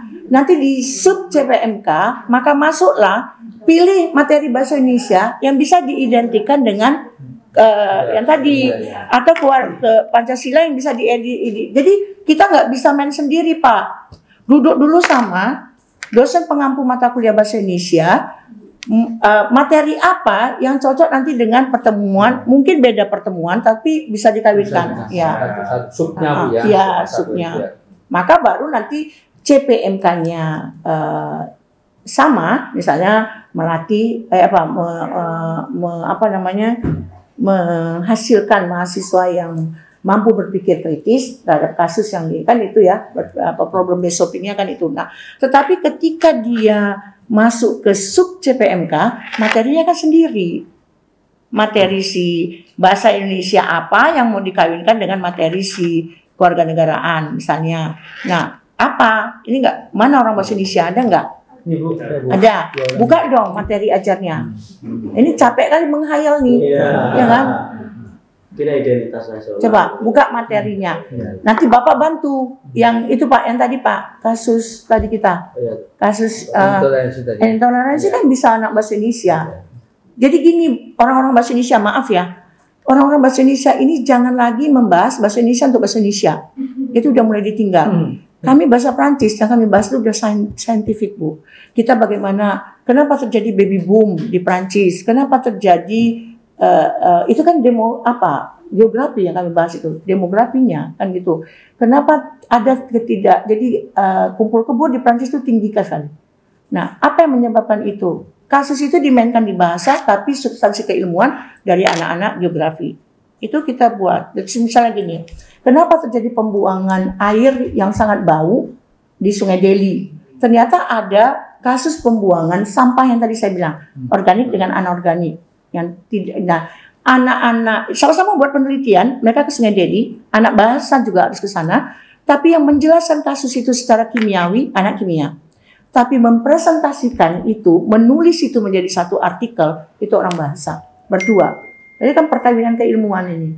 Nah, jadi jangan lagi membahas bahasa Indonesia itu partikel lah, katapun kalimat ini capek ya kan. Tapi bagaimana bahasa Indonesia dipakai untuk mampu menulis, bahasa Indonesia dipakai untuk mampu berbicara. Materinya apa, Bu? Ini lebih ke sistematika penulisan karya ilmiah yang banyak. Yes, itu ambil. Itu ambil, Bu. Disitulah Ibu menikah secara baik-baik, ya. Nggak boleh kawin siri, ya.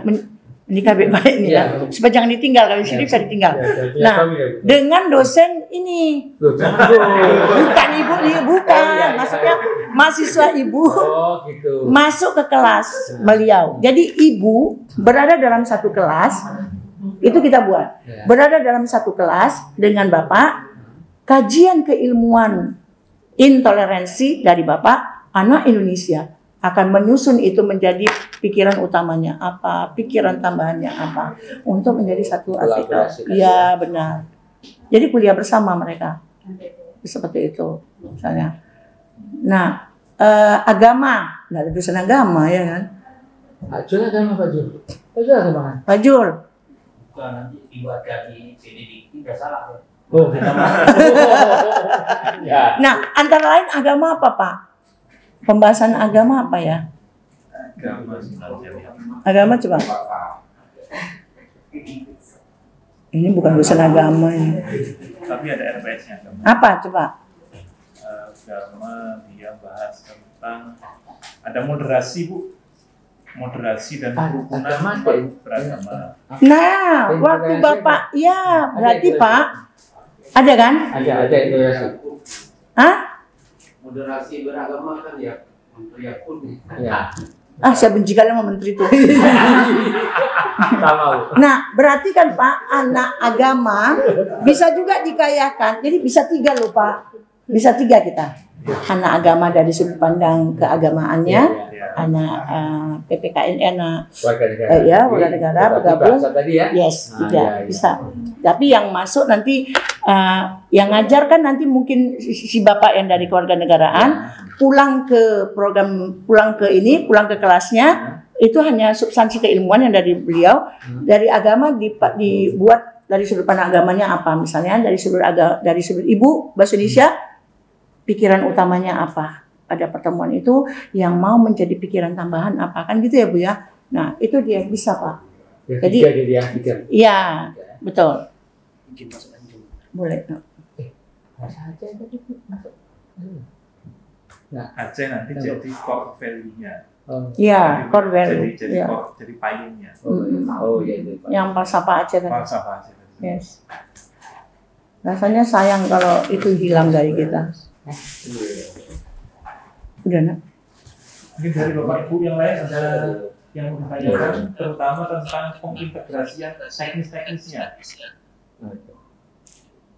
Ini Pak Ulia, di Aceh ini kita sangat sulit mencari kasus misalnya intoleransi, karena dalam konsep syariat Islam itu sangat toleran. Buktinya tidak ada orang. Ini saya potong, maaf. Di dalam proses kita diskusi pasti ada yang resisten. Bapak ini termasuk yang resisten. Jadi gini Pak, jangan dulu nih saya tembak langsung nih. Ya, saya tembak langsung. Jadi gini, karena saya biasa mimpin rapat kayak gini, rapat dengan dekan, rapat kita sesama dekan gini. Jadi kalau kita sangat tidak yakin bahwa ini berhasil Pak, misalnya gini ya.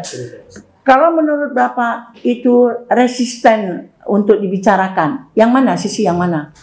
Jangan kita kan dosen Pak. Jangan kita arahkan ke kasus itu, kan gitu. Tapi kan ini harus terjadi, karena ini kan muatannya udah muatan nasional kan gitu. Nah, cara kita mengelaborasi itu aja kita bangun lewat case method dan project. Nah, tapi jangan masukkan vibes negatif tadi. Yang unsur negatif nggak perlu dibahas, Pak. Nama-nama pening Bapak. Harus Bapak ganteng jadi jelek, Pak. Kenapa? Karena yang mau kita tumbuhkan ini adalah hal-hal yang baik dari sudut pandang teori.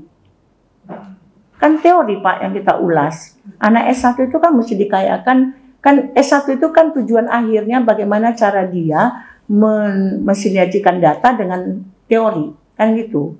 Dia kan masih S1. Nah, kalau menurut Bapak itu agak tidak boleh dibicarakan, jangan sentuh yang negatifnya, jangan sentuh yang pantang itu. Kan ada ya istilahnya apa Mas Imam ya? Tabu. Ya, yang tabu itu jangan. Tapi dalam ketidaktabuan itu ada nggak Pak bisa yang kita ulas? Intoleransi kan tidak tabu, karena itu terjadi. Tapi bagaimana mengungkap masalah Pak? Tidak boleh asumsi pribadi. Mana jurnal dia? Mana teori dia yang mengatakan itu ada? Kita nggak menyentuh etnis. Bahwa itu kasus, ya namanya case method. Kan kita menceritakan kasus di Poso. Kita menganalisis kasus Poso, bukan dibuat perbandingan dengan Aceh. Kalau itu nggak ada di Aceh, ya nggak masalah. Dia kasus Poso, jurnalnya ada, yang ditulis oleh si Imam Prakoso atau siapa misalnya, atau ditulis oleh pendapat orang UGM tentang itu, apa pencirinya, apakah sama kasus Poso, itu yang akan jadi PR untuk case method. Itu. Jadi untuk kasus tidak harus kita ambil di Aceh. Enggak mesti. Kita ambil di Lampung misalnya. Bagus. Kenapa harus, kalau saya bilang kenapa harus tapi bagaimana menanamkan nilai-nilai yang baik dari falsafah Aceh itu perlu. Jadi, iya, jadi Mas Imam boleh jadi orang Jawa. Ketika Mas Imam di Unsam, mau tidak mau, Mas Imam sebagai pendatang harus mau mempelajari falsafah Aceh tadi. Nah, waktu intoleransi, ada nggak dibangun dalam falsafah Aceh itu? Nggak ada, itu oknum. Orang dia cuma bangun di dalam apa tadi Pak Usman? Saya takut ngomong kalau ada Pak Usman dan nengokin saya gini. Apa Pak Usman? Yang itu tadi, yang hukum Mbak. Nah, hukum Mbak Syahwala. Kalau kita bicara intoleransi, di mana bisa masuk di kawasan itu? Yang di falsafah Aceh? Hukum Mbak Putropang. Hukum bahasa kuala. Nah, segala sesuatu yang melanggar unsur agama, apakah itu Al-Quran dan wahyu, berarti haram, nggak ada makruh di situ ya kan? Kita nggak punya abu-abu. Ya berdosa, yes, tidak berdosa, kan jelas. Nah, di sini di kasus intoleransi yang menyalahi itu siapa? Membunuh itu dia sarankan nggak dalam Al-Quran? Kan tidak, kan kasus Poso terjadi pembunuhan. Apakah ada permintaan dalam Al-Quran bahwa Allah mengatakan firman-Nya bahwa bunuhlah yang non-muslim? Kan nggak ada. Nah, ya kan? Nah, kenapa kita tidak memasukkan itu? Jadi mahasiswa kaya keilmuannya, tapi dia juga cinta dengan budaya lokal dia gitu loh. Itu loh. Tapi jangan yang tadi Pak Usman, misalnya apa tadi Bapak bilang di kasus lalu lintas, apa tadi apa tuh. Nah, tapi Bapak boleh kasih tugas sama mereka untuk case method, Pak. Pada materi apa yang Bapak mau lihat itu? Apa yang hal-hal tabu yang terjadi di Aceh? Ada nggak dari sudut pelanggaran Pancasila? Kan tadi 36 butir nih. Nah, kita kasih case method, kasih itu, kasus itu. Kasus itu bisa dibuat di Langsa. Kan dia punya kampung nih. Bisa dibuat di Sigli. Kasus Sigli apa? Ya kan? Kasus Langsa apa? Bicarakan di kelas. Temukan titik temunya. Di mana? Apa yang paling besar? Bisa distatistikkan, bisa dikuantitatifkan. Apa kasus terbesar yang sangat sering terjadi di Aceh? Kota besarnya kita ambil, Los Mawe, kota besar di Aceh. Pergi sana buat penelitian. Tapi itu kasus bisa untuk kita, Pak. Bisa untuk nulis penelitian kita. Nah, itu jahatnya dosen di tempat saya itu. Ini juga. Iya, sama kita kan. Jadi bagaimana melibatkan mahasiswa untuk penelitian, tapi penelitiannya kita bisa elaborasi. Yang lebih parah lagi mahasiswa ditinggal. Hah? Lebih parah lagi mahasiswa ditinggal. Iya, makanya di sana Bu, nggak ada. makanya gini, iyalah. Adanya itu Pak di tempat saya juga ada. Nggak semuanya kita ini malaikat ya kan. Nah, maksud saya Bapak Ibu, ini yang diminta oleh pemerintah dalam Permendikbud nomor 3 pasal 12. Nah, sekarang pasal 13. Siapa yang pernah membuat penelitian itu, Pak? Sekarang kita buat ini ya, ada nggak orang LPPM di sini, orang lembaga penelitian? Itu ketugasnya. Bukan penjaminan mutu ya? Iya. Gabung. LPPM penjaminan mutu gabung. Oh, Banyak kurang. ya kan? Masa disatukan itu tidak mau mati? Ya itu harusnya nggak boleh. Ibu ngomong sama Pak Rektor lah Bu. Iya. Iya. Terus itu kepala. Iya ngomong Pak Rektor. Karena memang nggak boleh kan penjaminan mutu itu kan saya tugasnya sebagai ketua lembaga penjaminan mutu menjaga 83 program studi. Iya, Kan gitu, S1, S2, S3. Tapi kalau lembaga penelitian pengabdian, nah sekarang saya tanya, Pak, bukan tes. Penelitian Bapak-bapak ibu dosen lah, kan Bapak dosen mata kuliah kewarganegaraan. Bapak pernah meneliti apa yang dalam kasus beberapa materi yang Bapak bangun?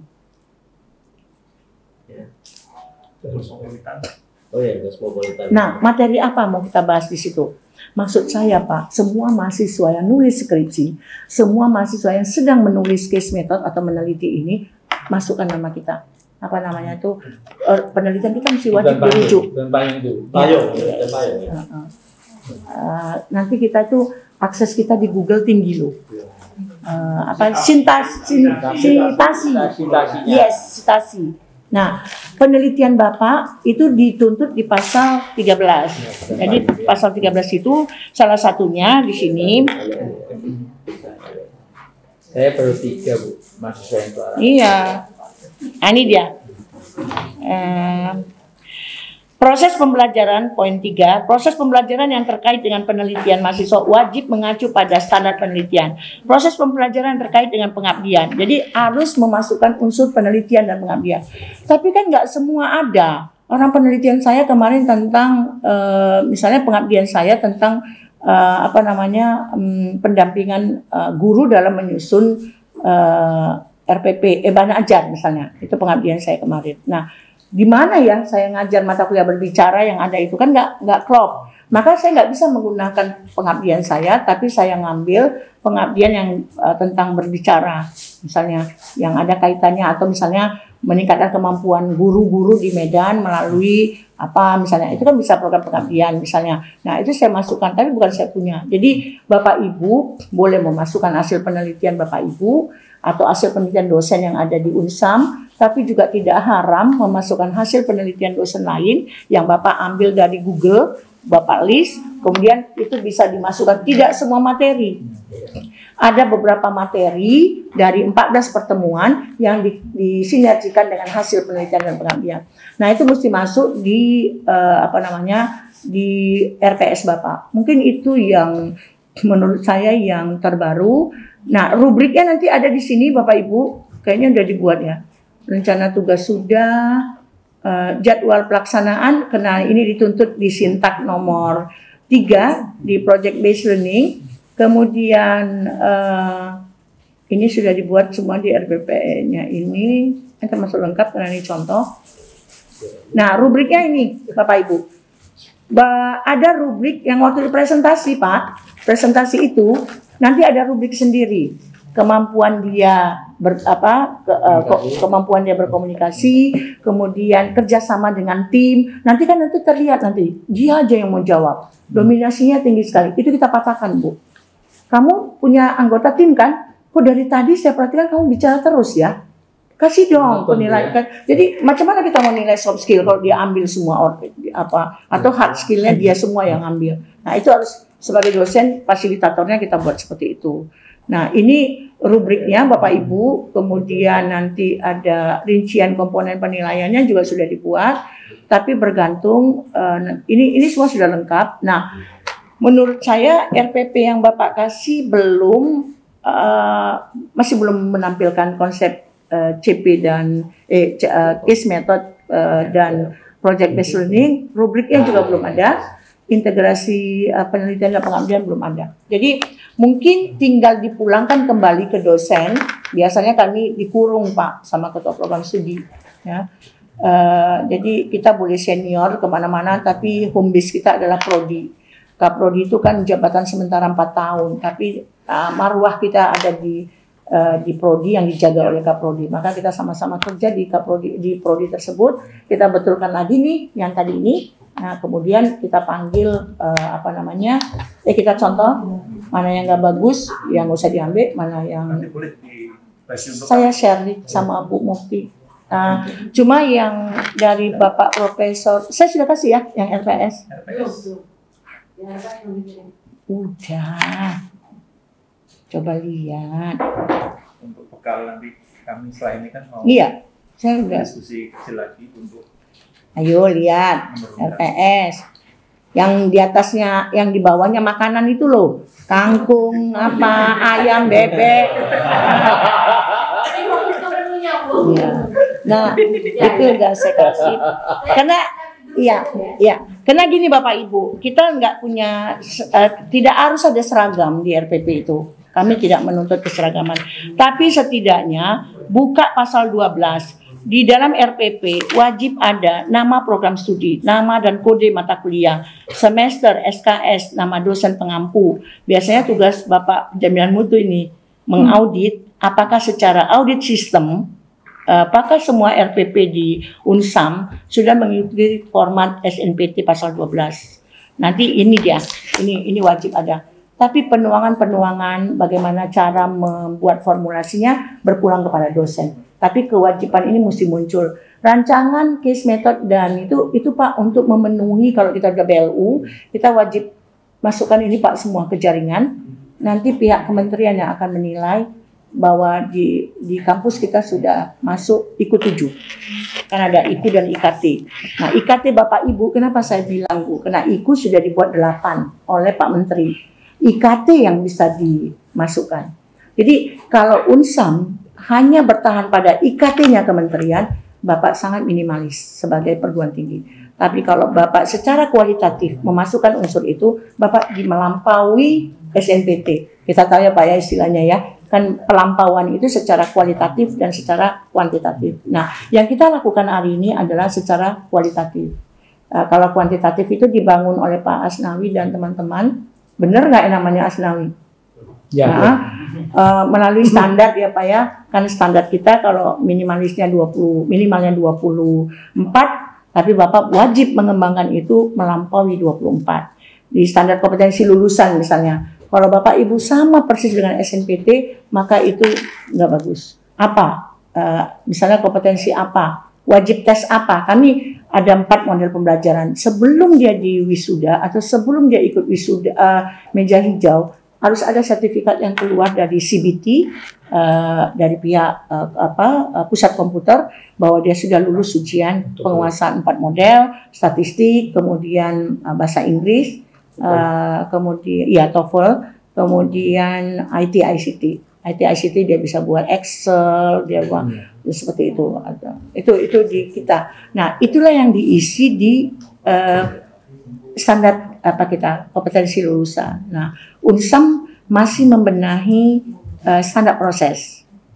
Standar isi juga Bapak benahi karena Bapak sudah memasukkan integrasi MPWK sebagai pilot project melalui 2 dan sampai 3 mata kuliah. Itu kekayaan Bapak. Jadi kekayaan itu yang membuat nanti kalau kita diakreditasi program studi kita akan enteng ngomong. Kita bukan perguruan tinggi abal-abal. Banyak sekali yang kita elaborasi mulai dari standar kompetensi lulusan, standar isi sudah Bapak perbaiki dengan pilot project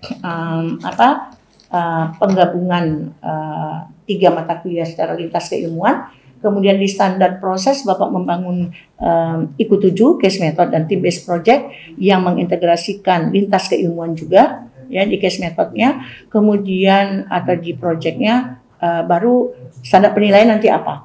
Kalau kita punya 6 sistem penugasan, Bapak di UNSAM apa? Jadi kan dari 8 standar SNPT itu yang miliknya kita itu kan standar kompetensi lulusan, standar isi, standar proses, standar penilaian.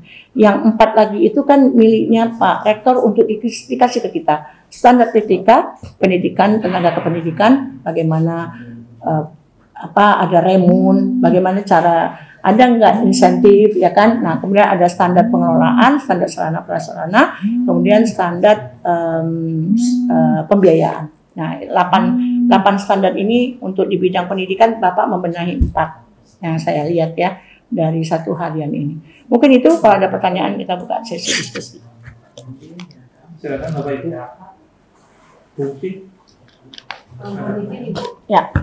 Seperti tadi yang belum sampai dibahas adalah sistem evaluasi. Ya. Itu sudah ada rubriknya karena kan kami di UNSAM sudah ada panduan akademik yang sudah berjalan sebelumnya. Jadi misalnya hadiran 10%, kemudian tugas-tugas 20%, UAS 30% dan UAS 40% Pak ya?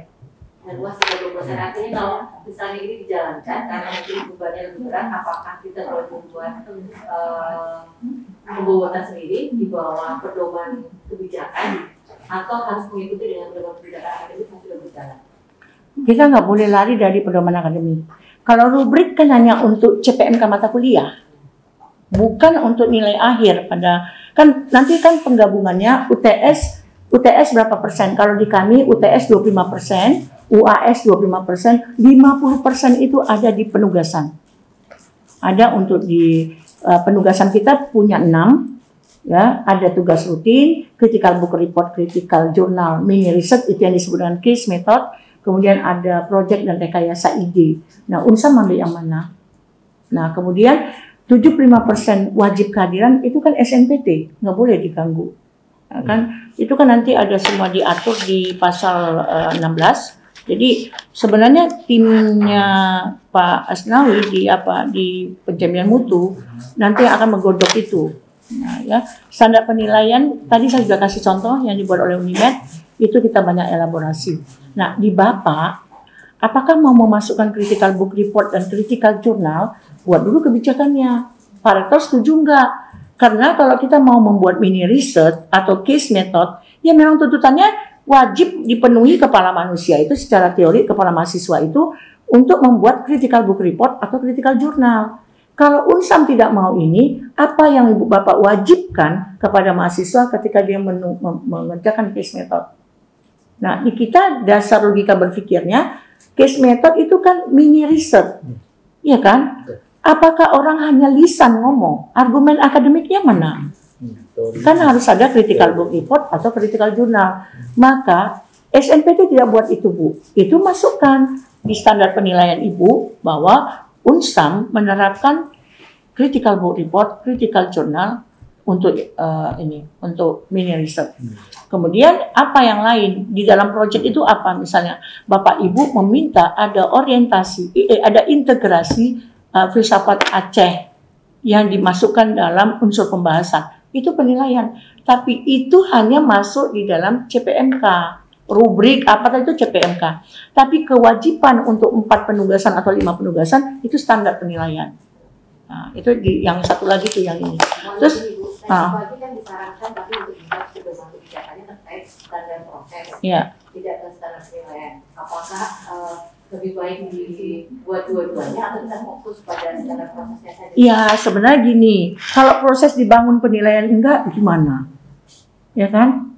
Nanti kan apa patokan dosen? Rubrik bukan penilaian. Rubrik itu penilaian untuk sub CPMK-nya mata kuliah. Kan gitu ya. Nah, tapi penilaian, Bu, kalau tidak Ibu ikat case method dan project based learning, secara standar aja Ibu udah salah cuma membangunnya project. Project mana bisa dibangun tanpa didahului oleh case method. Berarti kan Ibu Bapak melanggar IKU 7. Makanya saya tadi waktu ngelihat judul itu, kok kayak gini ya? Kenapa judulnya berbasis project? Mana case method? Karena itu kan SNPT, IKU 7. Iya, proses belajar yang dibangun lewat case method. Case method itu, tadi kan saya sudah bilang, sekarang kita samakan dulu nih pemahaman kita. Kalau model, yang disebut model, kena ada fase, ada tahapan. Ya kan? Case method ada 5 sintaknya, bahkan ada 6. Sama seperti di apa. Tapi kalau bicara tentang, itu tadi yang saya bilang ada kesalahan dalam konsep draft yang diberikan ke saya. Itu misalnya gini, strategi belajar mengajar, kita mau pakai apa? Hybrid, atau kita mau melakukan proses tatap muka, atau mau kenaonan tidak bisa lagi, blended sama hybrid sama. Nah, berapa komposisi TPL-nya, teori praktek lapangannya, itu di strategi diatur untuk proses belajar mengajarnya. Tapi untuk metodologinya kita mau gunakan apa? Dari sintak yang ada di beberapa model, mungkin kita nggak ambil semua. Kita monggo, tergantung dosennya, nggak apa-apa, nggak haram hukumnya. Tapi ikat itu menjadi satu kebijakan di standar penilaian. Nah, Unsam baru bangun standar proses. Standar penilaian tadi itu kan miliknya kami. Nah, mana yang mau made in Unsam itu nanti dibicarakan pada rapat dewan dosen atau rapat kecil yang misalnya keterwakilan kalau kami di Senat itu dibongkar di Senat. Iya, di Senat. Jadi di Senat itu ada dekan, ada wakil dekan 1, ada saya sebagai ketua lembaga waktu itu, ketua lembaga penelitian, kita pisah, lembaga penjaminan mutu sendiri, lembaga penelitian sendiri, ada wakil dekan 1, jadi semua orang-orang akademik, nggak seperti kebijakan tadi, mohon maaf ya, kalau yang tadi itu gimana kita membuat kebijakan yang ada cuma Pak Usman, Pak Julfan, Pak Anwar, Pak Asnawi, itu namanya bukan kebijakan, karena kebijakan itu disusun oleh petinggi yang di atas dan substansinya oleh para wakil dekan 1. Nah, kemudian itu digodok, diputuskan menjadi draft, nanti keputusan final ada direktor melalui SK, dan seperti itu. Jadi nggak apa-apa, kan semua berproses ya, nggak bisa kun payakun jadi. Tapi setidaknya saran saya, biarlah Unsam menjadi satu perguruan tinggi yang tidak dimiliki oleh orang lain, karena Bapak Ibu melakukan pemertahanan pelestarian budaya lokal melalui integrasi falsafah Aceh dalam konsep pembelajaran MPWK. Mungkin itu, KWK. Ya, mungkin itu konsepnya. Jadi project based learning itu banyak sekali membantu akreditasi. Jadi Bapak Ibu dosen kalau sudah berada di zona nyaman tidak mau berubah, ya Bapak Ibu bukan Z generation ya, bukan X lagi ya kan. Ini kita sudah maju kemana-mana, Unsam masih bertahan dengan konsep klasik itu ya, ceramah, diskusi, kemudian tugas yang nggak diperiksa, cuma dikasih dicium kertasnya bau, kasih ditengok tulisannya rapi, nah itu ya, nah nggak bisa seperti itu. Jadi kalau kita mau melakukan, saya mungkin dari sudut pandang penjaminan mutu ya, kalau kita mau berubah, yang kita bantu ini bukan diri kita saja, tapi akreditasi prodi. Kalau kita tidak bangga dengan akreditasi prodi, kita ini sampah sebenarnya. Kita mau menerima gaji, tapi kita tidak mau menaikkan marwah prodi. Nah, yang Bapak Ibu lakukan ini, mulai dari ini kita nyusun berapa ini? Kriteria 1 visi misi, ya itu dalam jadi PR dekan, para ketua program studi. Tapi yang kita bicarakan hari ini kriteria 2, penjaminan mutu masuk tadi kan? Ya, membangun kerjasama lintas keilmuan tadi, orang antropologi buka wawasan, mari ke bahasa karena ada antropolinguistik kan gitu ya, orang sejarah itu background untuk mengembangkan cerita-cerita berbau kerakyatan, itu membantu para membangun media modul itu, kita membantu orang-orang fakultas ilmu pendidikan ya.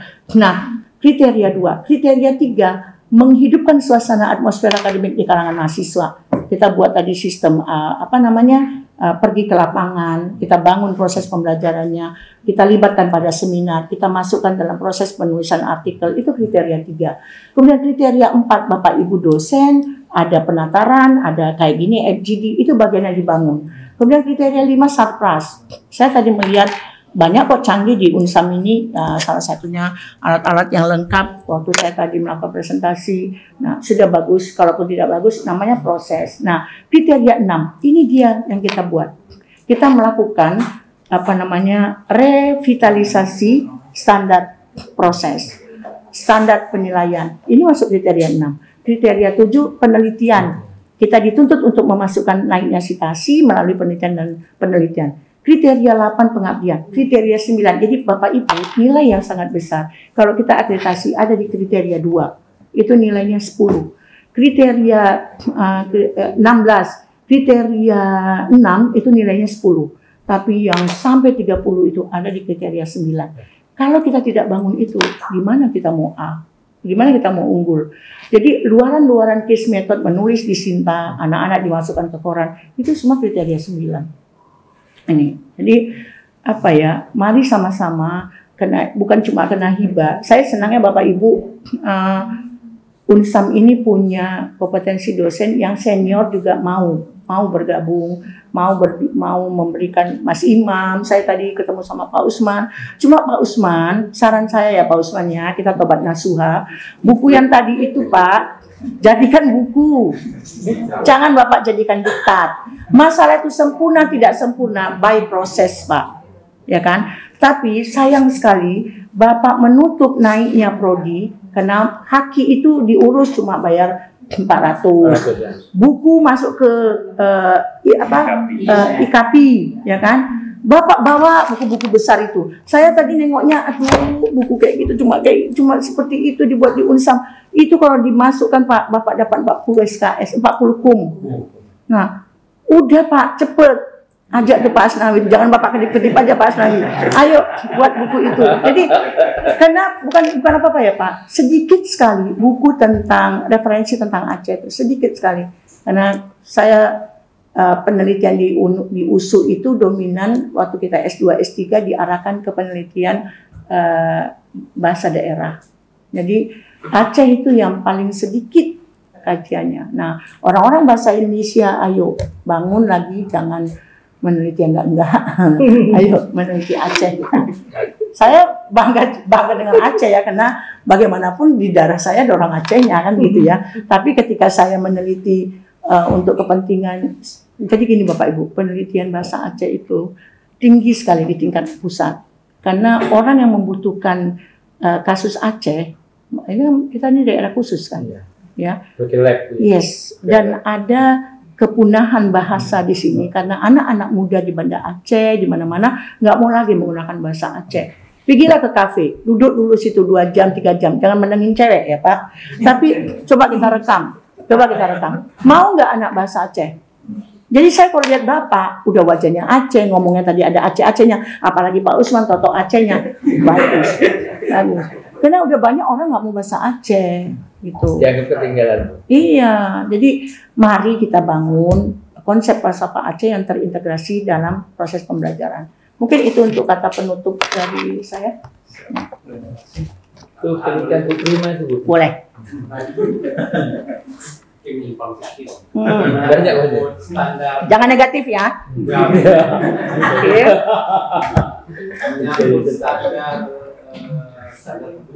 Iya. Terus setiap standar itu kan dibuat ada kebijakan. Iya. Yang setelah mendapat pertimbangan sama P ya, P yang pertama ya. Perencanaan. Oke. Masalahnya sekarang kita hampir tidak tahu apa yang ingin kita kerjakan. Oke. Dan siapa mengerjakan apa. Iya. Nah, ini yang Oke. Ini curhat nih. Saya jawab ya. Oke, belum. Saya mau Bapak yang mau saya kejar. Cepat. Karena Bapak ketua lembaga jaminan mutu. Oke. ya, siapa yang berwenang menyiapkan draft? Iya. Draft dari setiap standar itu dari segi kebijakan. Karena ini nanti ketika kami menyiapkan beberapa ini peraturan rektor, ketika kami ajukan, kami jadi tersangka. Iya. Nah, tingkat kewenangan ini. Oke. Saya jawab ya. Nanti Bapak jadi curhat sama saya soalnya. Jadi gini Pak, untuk memetakan, nanti kan kita diakreditasi Pak, selalu diminta P yang pertama. Saya kalau bicara PP itu PPEPP. Di dalam mekanisme SPMI ada perencanaan. Ya, perencanaan itu yang dikatakan Pak Asnawi. Apa dasar kebijakan perubahan kurikulum? Harus ada statement rektor yang di SK-kan. Mengapa kita melakukan pembenahan di standar proses?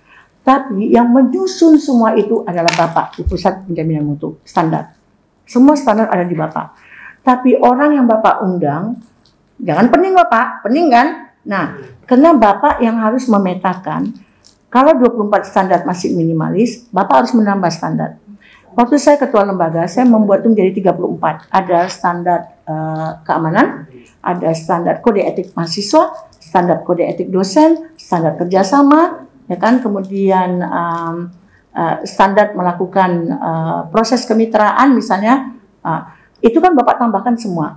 Tapi untuk yang standar yang tadi Pak, pendidikan yang 8, itu di kita Pak, di Lembaga Penjaminan Mutu.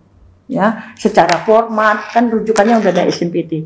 Tapi Bapak boleh mengundang Pak Usman, Mas Imam, siapa lagi, untuk membangun standar proses. Siapa pakar kurikulum di sini?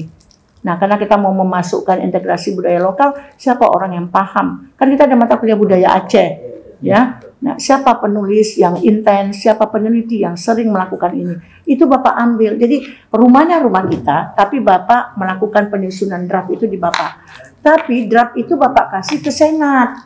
Senat yang akan menggodok itu. Draftnya dari Bapak. Tapi Senat yang akan melihat kelayakan itu semua. Dasar hukumnya di sini kan ada orang biro hukum kan? Ya, untuk melihat, menimbang, mengingat, itu kan harus masuk.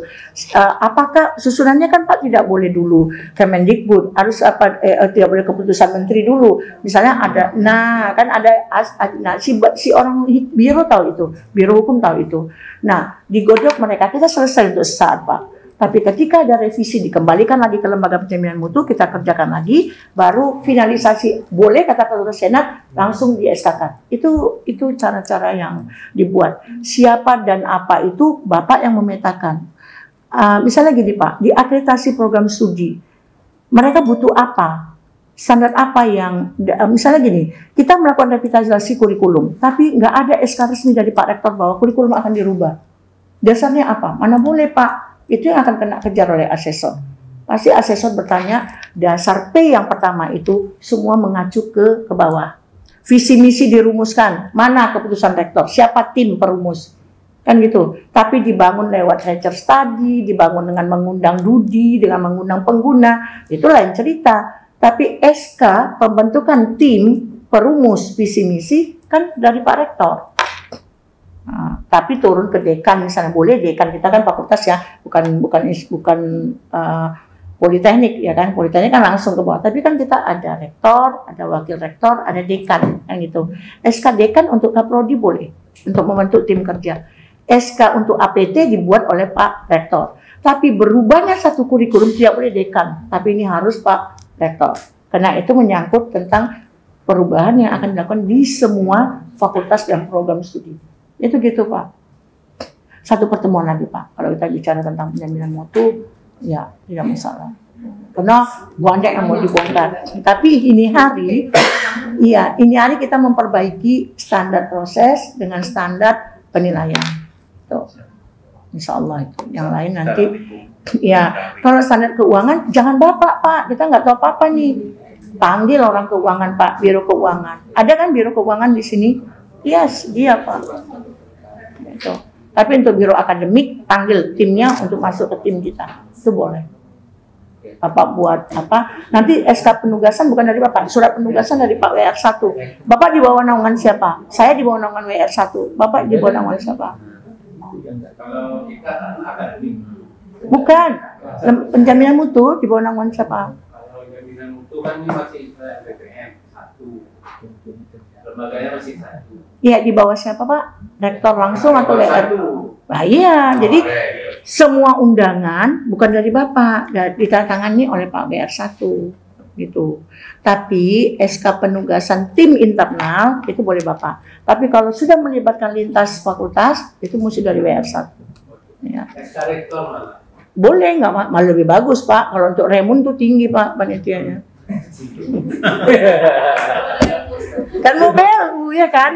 Iya, jadi Bapak Ibu nanti ini kita minta sertifikatnya, jangan cuma datang-datang aja, buat dong sertifikat tim pengembang RPS mata kuliah MKWK kan gitu. Ada ya? Ada kok ya? Ada. Ya, karena itu buat kita untuk remun. Cadangan PL. BKD lah, nggak usah remun lah, BKD aja lah. BKD lumayan loh. Saya asesor BKD, saya tahu panitia itu berapa. 30 aja.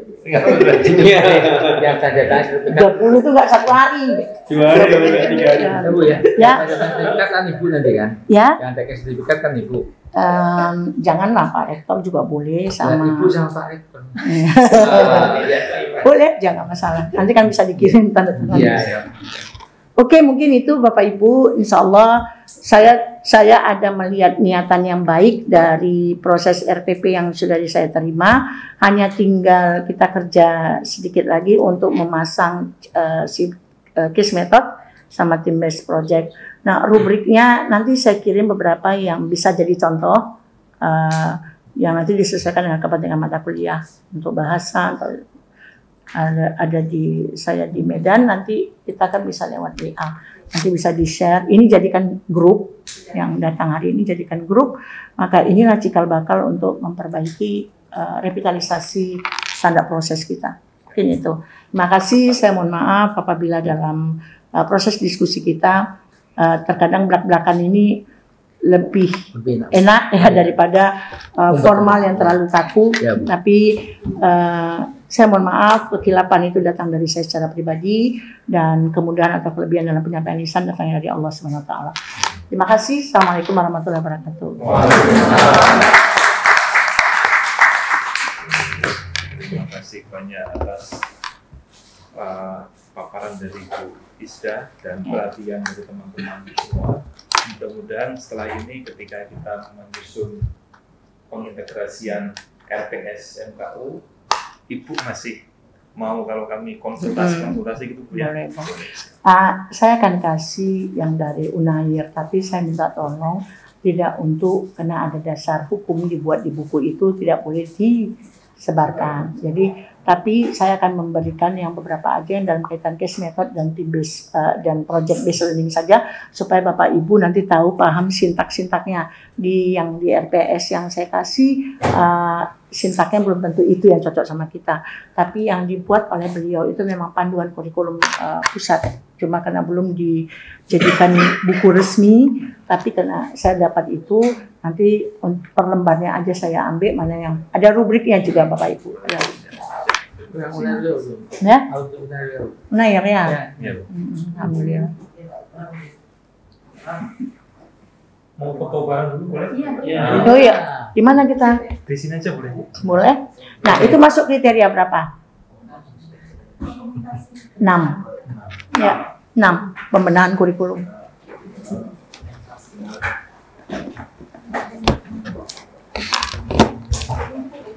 Universitas Samudra.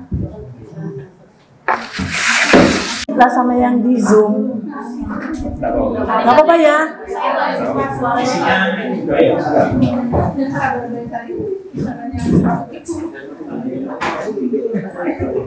Berapa isinya ya?